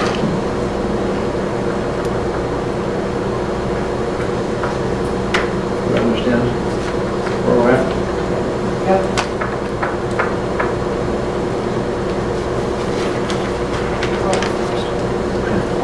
I'm happy to see that, even though I would prefer it the other way, the resulting of less cost is connecting back to the extra schools, okay, coming out there. And I still have concern of how that's coming out into that parking lot there. But I do like the next sentence, the modified version of Pavilion Shields including a plan for a future phase would run the trail along the remaining stretch of Mill Creek. And as I was out there, as I mentioned the other day, I walked clear back there and part of the way back in there. Right now, there's a sign that says Dexter Outdoor Laboratory right there. And then if you go maybe another 30 feet, you'll see a wash station that is there for fishermen that are fly fishing down there, and it's to wash their boots so they don't transport things to different areas that are detrimental to the creeks or to someplace where they're going, back and forth. We actually have a similar boot wash station in Mill Creek Park North. Yeah, that's correct. Okay, so the point I'm making is the objection that they had, one of the objections they had, the school had, where they went strangers down there. There was nothing stranger than a fisherman, okay, walking down there, you know, with a big fly rod and boots and everything else, okay? I mean, it didn't make any sense to me and it still doesn't, okay? We can accomplish what we want to do for the second phase here in the future by having further discussion with the schools instead of somebody that had their hackles raised because they thought some stranger was going to talk to a kid on a playground, okay? So I'm glad that that's in there, and I'm certainly going to, as long as I'm alive, I'm going to fight to keep that, to make that trail happen for the rest of the way there. Because that is the original outdoor lab. It has a lot of value. Zach, just have a general question for Councilmember Cousins. Is there any nook and cranny of the city you haven't been in the past couple of weeks? Me. Okay. I thought you answered it at the top of that dirt pile. So I had to get to the top of the dirt pile. That's for when it snows. I did encounter a person in the garden the other day, and I did say that it would be very nice to be able to garden without a truck beeping or a big semi pulling dirt somewhere, and it'll be a nice, peaceful, quiet garden experience. Okay, so we're applying for a grant of $300,000 and we're committing to a match of the same. Right? Are we committing to a match? There is no required match for banking communities. No required, all right. Okay, can I call the vote? Please call the vote. Knight? Yes. Fisher? Yes. Smith? Yes. Cousins? Yes. Shaw's? Yes. Keel? Yes. Motion carries. Business item L6, consideration of an updated resolution for the Michigan Natural Resources Trust Fund grant for Mill Creek Park Phase 2. I'd like to make that one as well. I'll second. Motion by Cousins and a second by Fisher. Take the vote.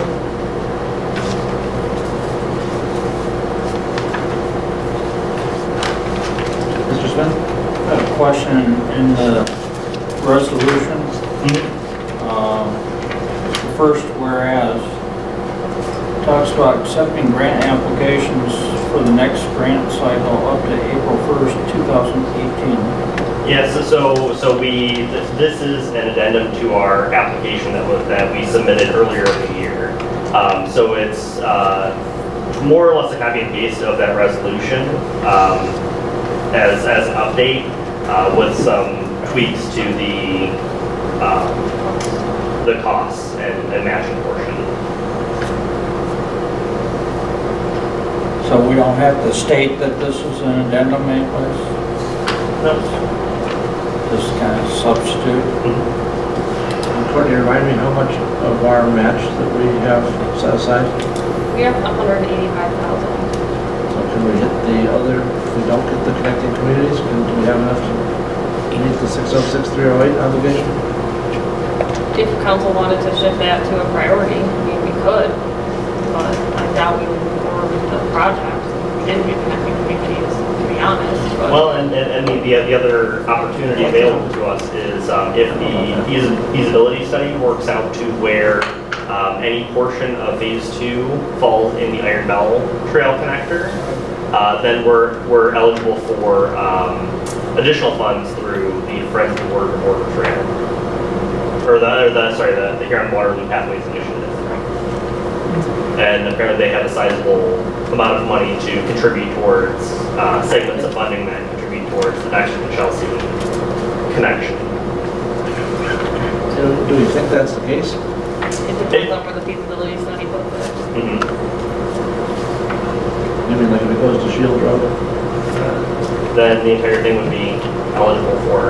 that funding. Or if it connects somewhere kind of in the middle, where you would cross Mill Creek and head up towards the Miller Smith Preserve, then a portion of the phase 2 would continue to be eligible. Yeah, so we have to keep that first whereas with the old in the past date. Correct, since it is based on a previous application. And they give you, But I guess I would say that it shouldn't just say accepted. Instead of will be. We can change it to accept. Yeah. Accepted grant application. Yeah, that's fine. Since we're updating it.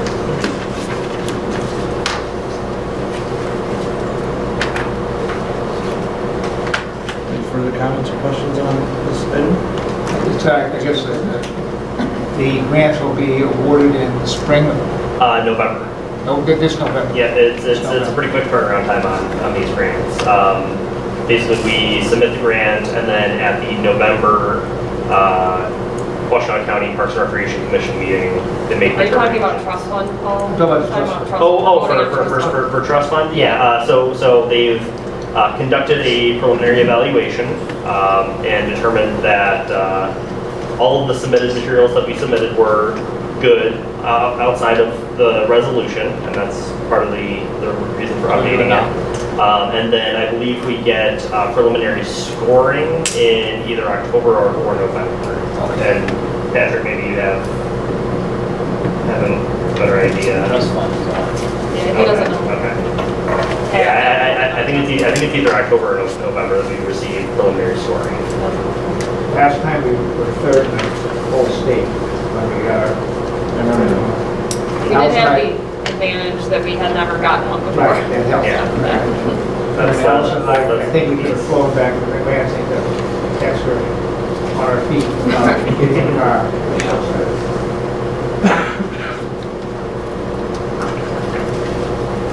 Okay, thank you for your work on this. Thank you. Please call the vote. Cousins. Yes. Knight. Yes. Fisher. Yes. Michelle. Yes. Smith. Yes. Keel. Yes, motion carries. New business item L7, consideration of the bid award to Ann Arbor Landscaping for roundabout landscaping not to exceed $37.50. I move to do that. Moved by Fisher, second by Michelle.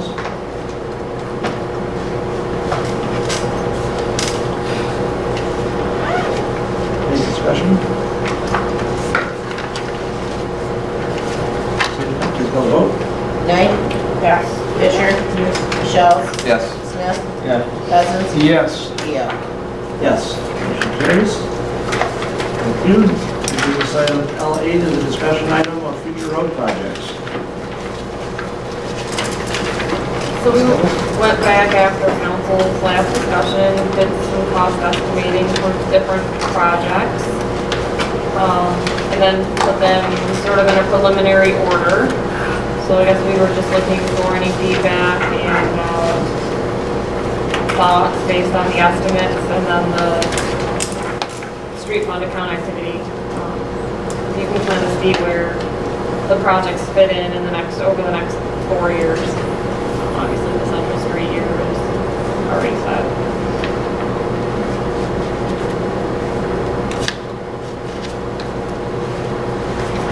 So we have what, about 700,000 to spend for the next fiscal year?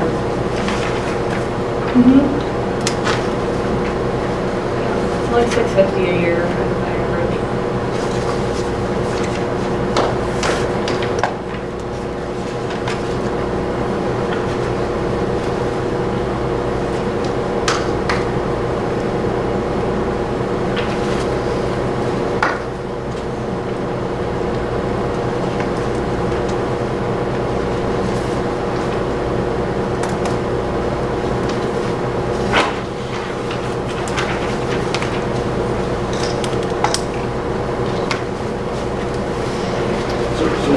Are you saying the grant would be in the first fiscal year, 1920, and then Dexter Council in 2021? Yeah.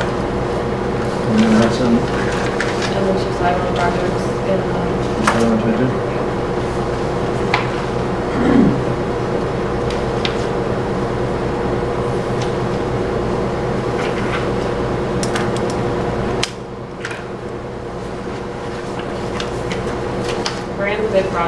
be difficult for us to do much beyond that in a year. It's an expensive project.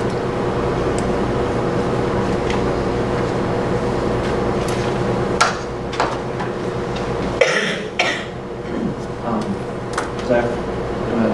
My question was with respect to Grand is, would it be fair to say that if it were at the top of this for 1920, that it would be awfully close with that construction on 3045 will not have been finished? It's not that section of Grand. Not that section?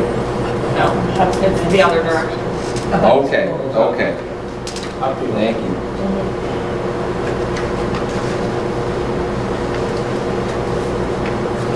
This doesn't address the sewer issue that's between Inverse and Kensington, right? No. That would be paid for with sewer funds.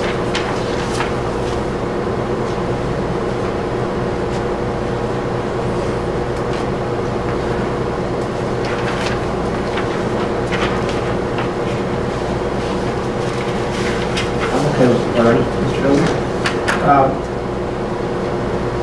I should say first, I don't care what side of the sidewalk, or the street, the sidewalks are on 4th Street, okay? Since I live there. Mr. Smith lives on the other side. The question is, I thought we had a philosophy that we're just doing one side of the street until we can get sidewalks everywhere. Is that something that I dreamt up, or is that not looking up? Because it says here, sidewalks will be done on both sides of 4th between Baker and Kensington. That was the quote that OHM did, so if council only wants to put it on one side, then that's fine, but, you know, I don't know if we would pick a side, or if we would put it out to the residents and have them pick the side, I mean, I have no idea how we would do that, but. Whichever side donates the most doesn't get the sidewalk. It's on one side already, partial. Yeah, I mean, I would think you would finish those sides where it's partially there first. Wouldn't you? I mean, at least for that block. I would think so, but I'm asking a question, you know? Yeah, no. You said both sides, I thought we had a goal of having it on one side before we did everything. And the other one that I had a question about, and Donna piqued my interest when she said that the other day, was the one on Inverness there, and she talked about the sidewalk potentially being on Pat McLeod Street, where that big drop said there, you know, that he has there in that area there. What did I say?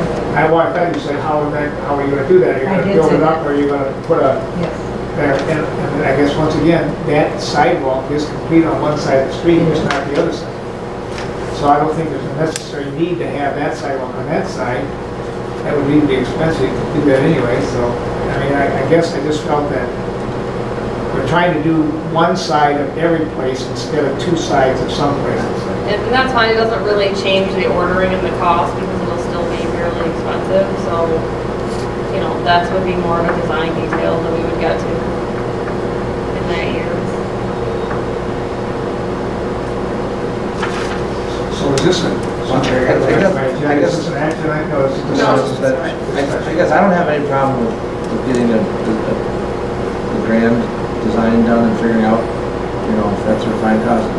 I do think that in the sections along Forest where we have sidewalk, between Inverness and Kensington, where there's partial sidewalk, and between Baker and Hudson, we should connect those blocks to the grid. I get that, but I'm not sure we can pay for it, but, I don't know, we can get a quote, I guess, to see how much it would cost to finish just those sections, and see if we can. Well, we've bid stuff before and not awarded it. Right, but that's more than just bidding, because we have to take it through the whole design process with the residents first, so there's engineering and bidding. I know. But like the other, you know, you could argue that Jim Smith asked the question, Jimmy means back about Hudson going up the street, and that's already been designed, right? Correct. But That's not gonna be done, that would be done in 2020, 21, right? 21, 22. 21, 22, right, okay. The same thing with. Green Street is definitely, I mean, looking at it from a perspective of what is the city doing the most amount of maintenance on, it's Grand, hands down. Oh, I get Hands that. down. So that's why I prioritize it. council wishes it to be prioritized different, that's fine. No, I don't have to be changing any priority. I mean, I agree with that. you could complete the Hudson corridor and the sidewalk projects. It's bad over there, really That's bad. the same. Where? Rain. Right. You can move Hudson from Ann Arbor to Forest or a sidewalk and second sidewalk up now. The issue, I probably would not do the second sidewalk because of the water. I didn't say it's. Right, so, I get yeah, that. like I said, you can order them however you'd like and then we'll move forward. This was just based on the, Kirk's opinion on what the highest priority was in his mind. I'll say that I understand and appreciate the logic of getting one side of the street at the same time.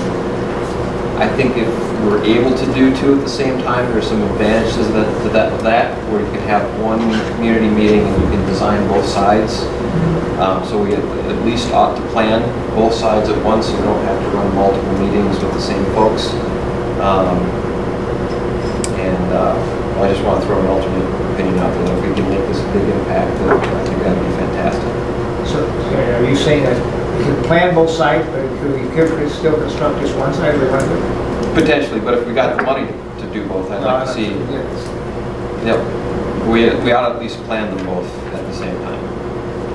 That way too, folks on the side who don't have the sidewalk, they can be put on notice that don't plant the really expensive lighting tree because there's a sidewalk that's going to come through here sometime in the future. I brought up a question for me earlier that I was wondering where the streets committee fits in all this. And I know when we did the organization stuff, we also increased it to be streets and sidewalks in the appointments. And I remember when Joe and Jim Carson were the representatives of the council on the streets committee, and getting the reports that they provided was very helpful. And I know they did a lot of work, the whole committee, on the 5-year plan. And so I guess, I would like to see,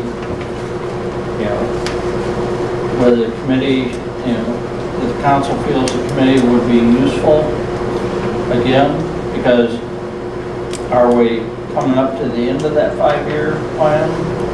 Or have we, extended that out some? Or does it need to be extended out? Looking always ahead 5 years? Yeah, that was mostly a lot of the maintenance work, which we've done, so now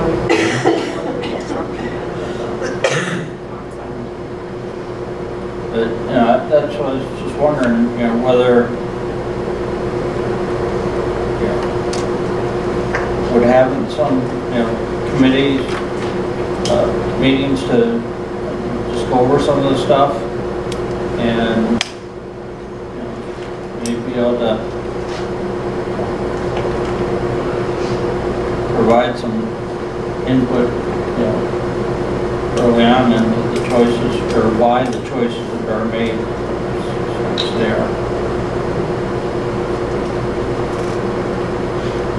Well, I don't ever have a problem if committees are used. I just think that the discussion should start here. And if we want the committee to look at something, then council makes a decision to send it to committee. Yeah, that's what. So I don't know if that's needed or it's not needed. I don't think there's any magic in 5 years, 3 years, whatever. I think that, based on the last discussion, we asked for cost estimates for various things, as a council as a whole. And we have that there. I'm not sure. What would we refer to a committee? Well, I don't know what I would refer to a committee as.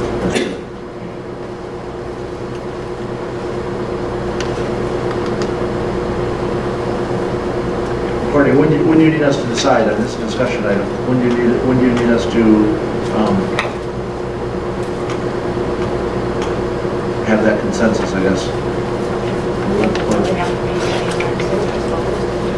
doesn't have to be. Doesn't have to be anytime soon, right? I mean, this is until 1920, but What, right. But I'd rather have it be decided and then we can start doing some timeline, figuring out how we're gonna notify residents and all that. The first one is Grand Street, correct? If council keeps it that way, it would be yes. The second one is Dexter Crossing. The third one then is Hudson and sidewalks. And that's your recommendation? And the staff recommendation? Yeah, I mean, that's what fit into the budget and seemed to work well, but like I said, it could definitely be shifted if council wants it different. I don't see any reason to shift it. I don't think there's any reason to shift it. It seems like that would work, unless somebody else has a concern.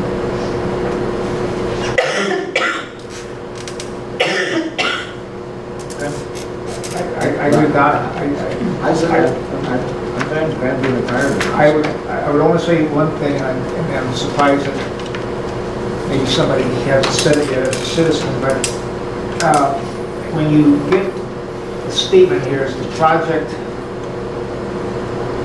on Dexter Crossing, determine the crossing asphalt, and then here's the aggregate base was sufficient, but an inadequate amount of asphalt was present. I think the question is why? And it's obviously because they didn't do it. So the question is, I guess, is it because of an engineering issue and they weren't watched, or they tried to cut costs and it didn't work? But the fact is that it's going to cost us $600,000 to correct it. For a road that should be in good condition for another 10 years. Right. And that's not the first one. Well, I can say, with my planner hat on, is immediately after that happens, you make sure it never happens again. You have the development agreement. We have, I would say, better inspection process now. I mean, Dexter Crossing's whole inspection process was a nightmare from pretty much day one, as I understand it, so. Well, name is Joe. Fortunately, we haven't had, massive subdivision construction. A lot of the roads that are being done now are private, so it's a little bit different. I will offer that there may be some value to having the Streets and Sidewalk Committee, or SNS, get together and provide some, with the engineers or whomever, some general feedback. Sidewalks have been tricky. If you look at Hudson, we worked to keep it level, but that meant the driveway does a huge hump now. We want to get the crossings, but that does some weird stuff, so it may be good to have some sort of discussion for the design philosophy, how we want the engineers to proceed. Well, how we did that, like with Second and Hudson, when we did that, it was a standalone sidewalk project, and we had a design, and the residents all saw it and provide feedback. Now, that also happened on Hudson. None of the residents chose to provide feedback, and then it got built differently than the design. So it was a little bit of an oddity, but it worked decently on Second and Hudson to provide them with that, and then let them provide comments. So I think that will be, and this will provide us plenty of time, where we don't have to feel rushed to get it done for construction season. We can start as early as possible. The fact of the matter is that if you want to do something that we did before and that was successful, all it takes is a motion to reconstitute committee. You get 4 votes to pass. Okay? We have a sidewalk road committee. Okay? This takes. I think that we have it. It's just that unless council wants to send something to it, then I can't just take something to them.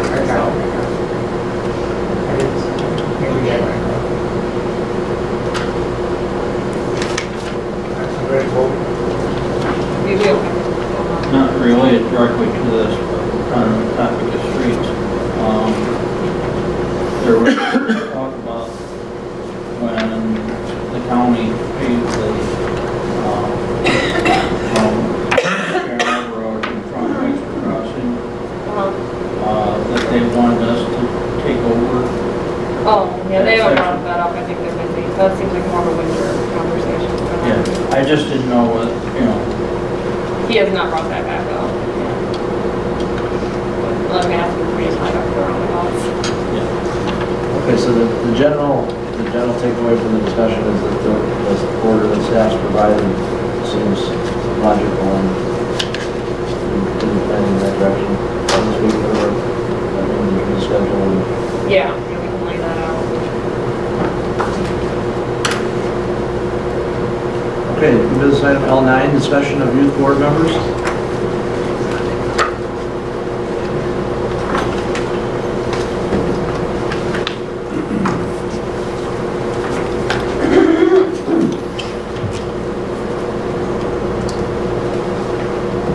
For council asked, this was in my report, the report back from the boards and commissions feedback, and then, I think Zach asked it to be an item again, so. Well, so I guess then I will throw out my direction on next steps and my thinking. I think that the youth members, well, one, I think it's better for us to have members on the different existing committees instead of having one, because there's less strain on staff time. I think we get to spread over this different perspective from multiple different places.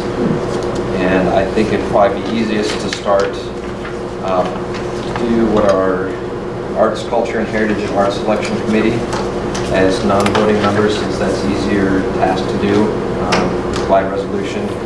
And then a longer term, look for Planning Commission and Parks. Again, as non-voting members with an alternate, so that we get the different perspective that no one here.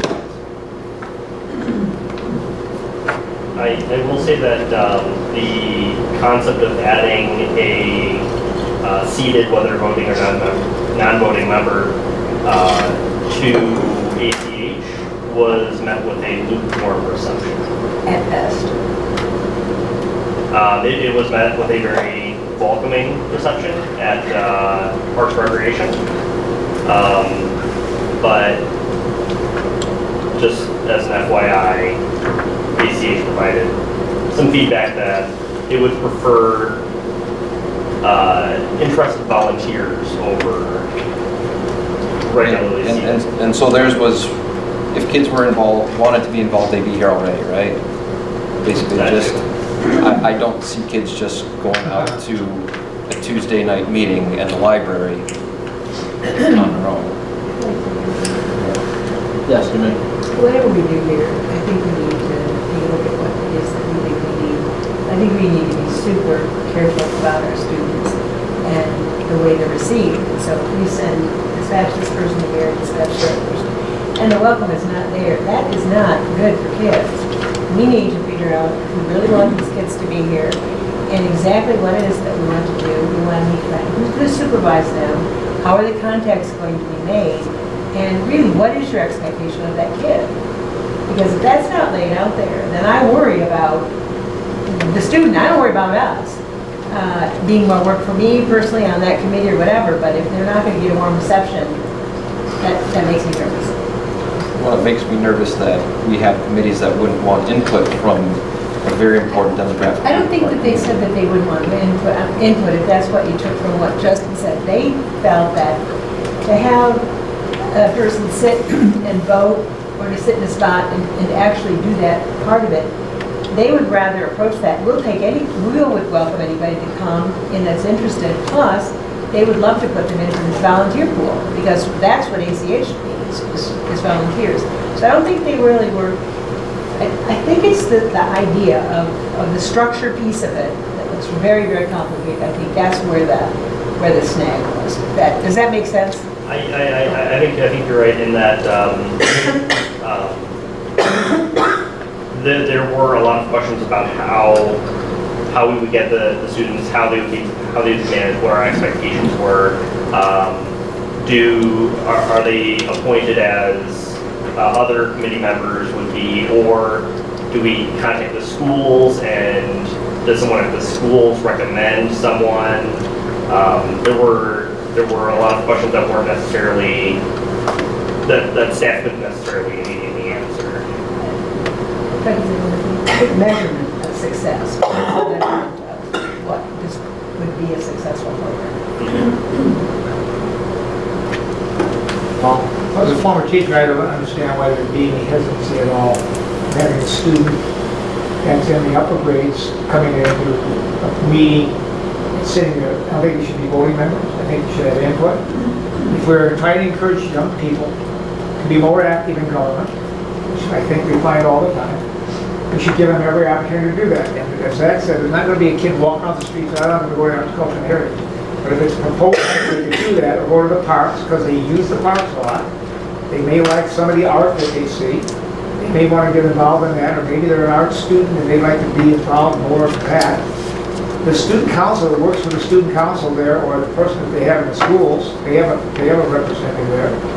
It's worked in other communities.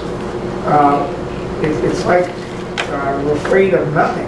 We shouldn't be afraid of anything. We should be happy to encourage them, engage them in the activities that are there for the schools for young people to be involved in government. I'm not afraid. I just want to give them kids. I'm not afraid in any way. Well, so, my take on this, I appreciate the samples that are provided here. I want to call everybody's attention to like page 175, which is the city of New Richmond.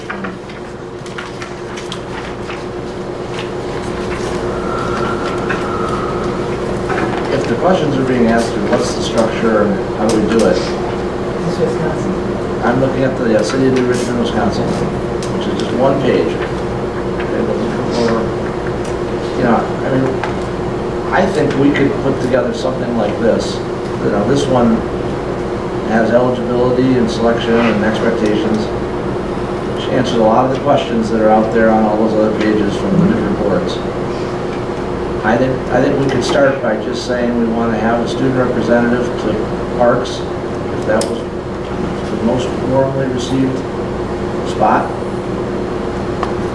and draft something like this. Take out where it says council, put in parks, put in all the appropriate information for Dexter, and see what that looks like. And for that matter, you could do 2 representatives if you wanted to do 2 to parks. I mean, if you, Maybe kids would I don't know, together to. and we can see what kind of interest there is, and then it can be modified for other committees as we see the trial benefits of getting somebody or seeing if somebody wants to be involved. And instead of trying to make it this big program, let's try it with one of our boards and see how it works, see if there's interest, and call that a step in the right direction. Maybe you're a step towards success, I don't know. I think that 2 kids coming together would be more competent. I think that's a good idea to put 2. Well, and especially, there's a lot of activities for the kids here, so I can very easily see there'll be months where one or the other is not able to. That was actually a topic of discussion, was that, you know, that there is a lot going on for students, you know, between homework and after-school activities, so there may be the occasion where a student might not be able to attend a meeting or several meetings, and that having more than one representative might balance that out, keep them both in, or keep more than one student engaged. So my recommendation would be that I didn't know which one of these we're supposed to like or parts of like, but I would think that maybe staff could draft a draft city park student representative one-pager that has the eligibility, the selection, the expectations, something similar to this. Using New Richmond as a New Richmond as an example, and run it past parks if it fits in the timeline, and us and My follow-up to that would be, does staff have any questions for direction in adapting the New Richmond for our purposes? One being the actual selection process. Would council prefer that the student be recommended by the mayor and appointed by the vote of council, as we do with other commissioning committee members, or would you rather engage with the schools and have them select someone to, or more than one person to be a part of the board committee? Personally think it ought to be a regular appointment process, but that we should work with the schools and say, who would you recommend? use that network so long as we're not burdening it. Because this one is structured where if you attend a private school or homeschool, you can apply. They must have advertised it more broadly than just the school. Yeah. Because that also was a concern. That's right, we could advertise a position through our website or through our channels, and we can also make the schools aware that we're advertising a position. That should be, sufficient to get the word out. And then if there's like more than 2 that apply, then you'll just decide who gets recommended, like if you're for any other position. I guess so. If everybody's comfortable with that, I'm happy to do that. Yes, sir. I guess because I feel it's on it, that we're short selling kids and the opportunity for them to participate. If they want to, there may not be anybody that's interested in parking. There may be somebody interested, they are called there. And I guess I got not miffed that our called there, but I'm a little disappointed that they think. There's nothing that says we can't see if people are interested in more than one committee, and if they are, then we modify the thing. I'm just trying to take it. What I'm looking for. I'm just trying to get it from But all this. of this can be structured, right, generically for all the commissions. Right. And then if we advertise for all 3 of them at the same time, it's fine. I mean, and then if someone's interested, because it's not gonna do any good to force it. I mean, like I said before, in Allen Park, they appointed 5 kids to one committee and one ended up lasting through the year. Paul, I just think the answer to a lot of the questions that have been asked by the different bodies are, what's the structure? Well, the structure is, these are great examples of what the structure is. Right. And I think I'm glad you say, those committees let's see. will be helpful, so Yeah, they know what it is you're really talking Let's about. put a draft one together and get their feedback on it. I don't have a problem with that. I don't have a problem with kids sitting on this floor, okay? Right. I don't have a problem, okay? Because they do that in a lot of other areas, okay? So that shows you involvement into the community by a kid that maybe, want to run for something, okay? Would council prefer that we put together a draft and bring it back here for comment first before sending it out to the committees? Sure.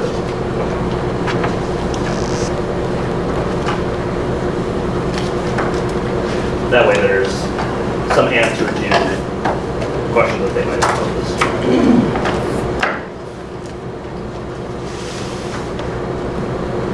Other ideas? Is that enough direction to keep this moving forward? Okay, we're down to council comments, starting with Michelle's this evening, if you're ready. All right, it's almost as far from Calumet to Dexter as it is to Tipperary.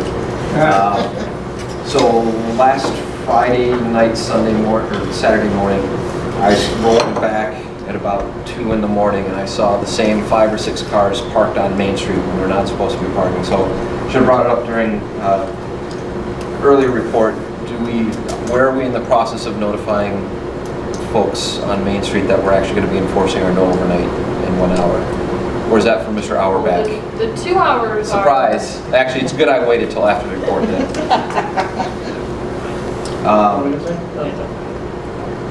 And I have heard from a couple of folks, the parking signs at the farmer's market, that they get confused that they can't park there in February during market hours. So I'm not sure if it's easy to take the sign down or cover them up, because if we're going to be enforcing it somewhere, we could do that. And I'm going to throw this out there. I'd heard a couple of buzzes on this, but it would be nice to figure out if we can have a joint meeting with this body and the school board on one of the nights that we don't both have the meetings at, so we can talk about this thing and tap fees and whatever else. And I'm set thinking.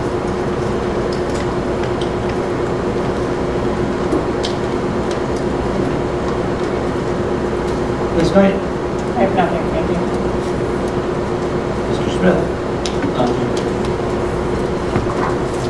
Ms. Jones? Nothing tonight. Ms. Fisher?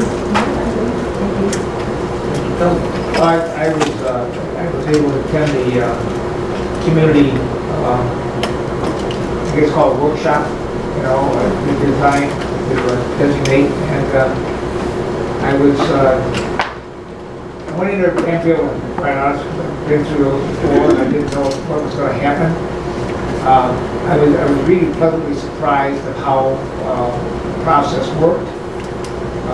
They gave you, they gave you the 7 general categories, and then people had, there was discussion among them, and they had things added to them.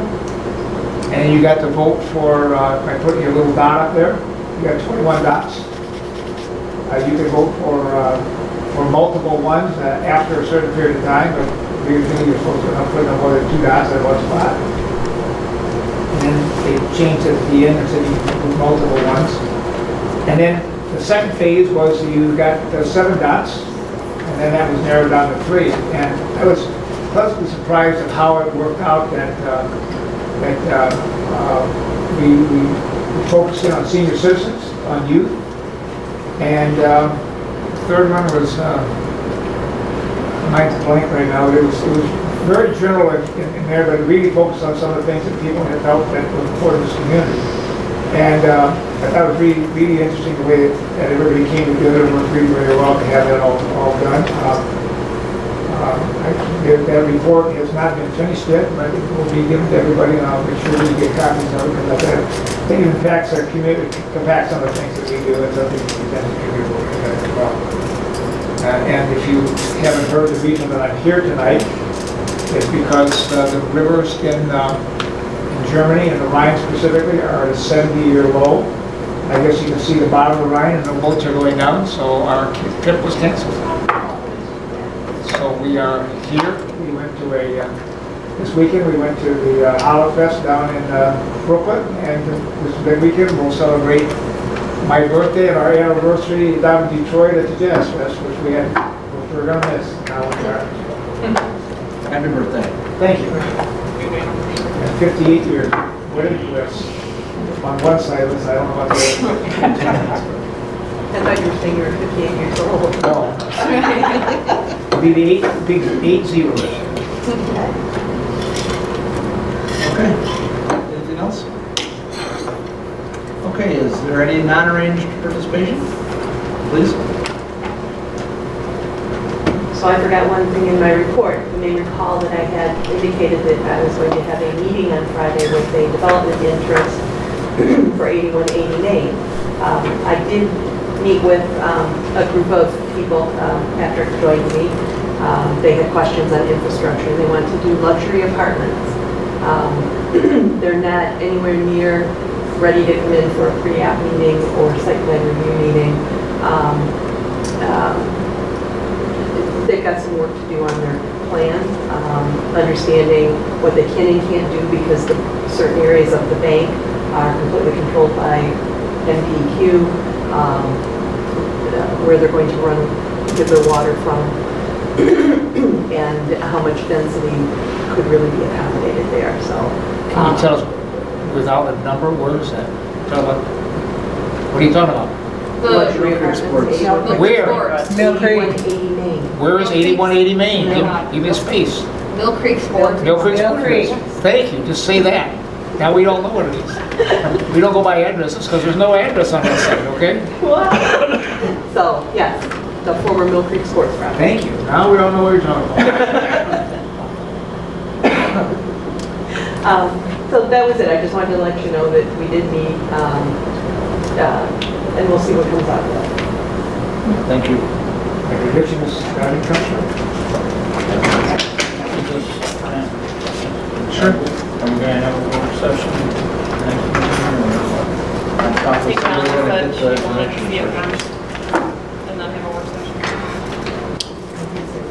Yes, by the time we got to the packet, that would be before the session. I don't. Do you even have something yet? No, I mean, unless I do, I don't know why I'm doing emails. Yeah, fair enough. Did you steal a pen?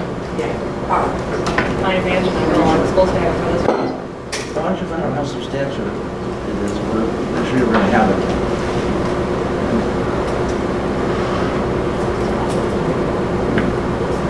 I'm okay with here at this point. I mean, I just have to see what he's done first.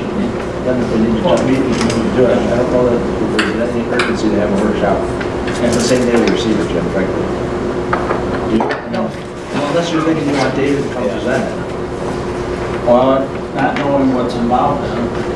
I don't know until we see it. I mean, it's, why don't we just wait and then we'll have them within the hour. Okay, any motion for adjournment, please? So moved. Moved by Smith, Second. all those in favor? We have one more session a month. Yeah. So keep it going. So it's just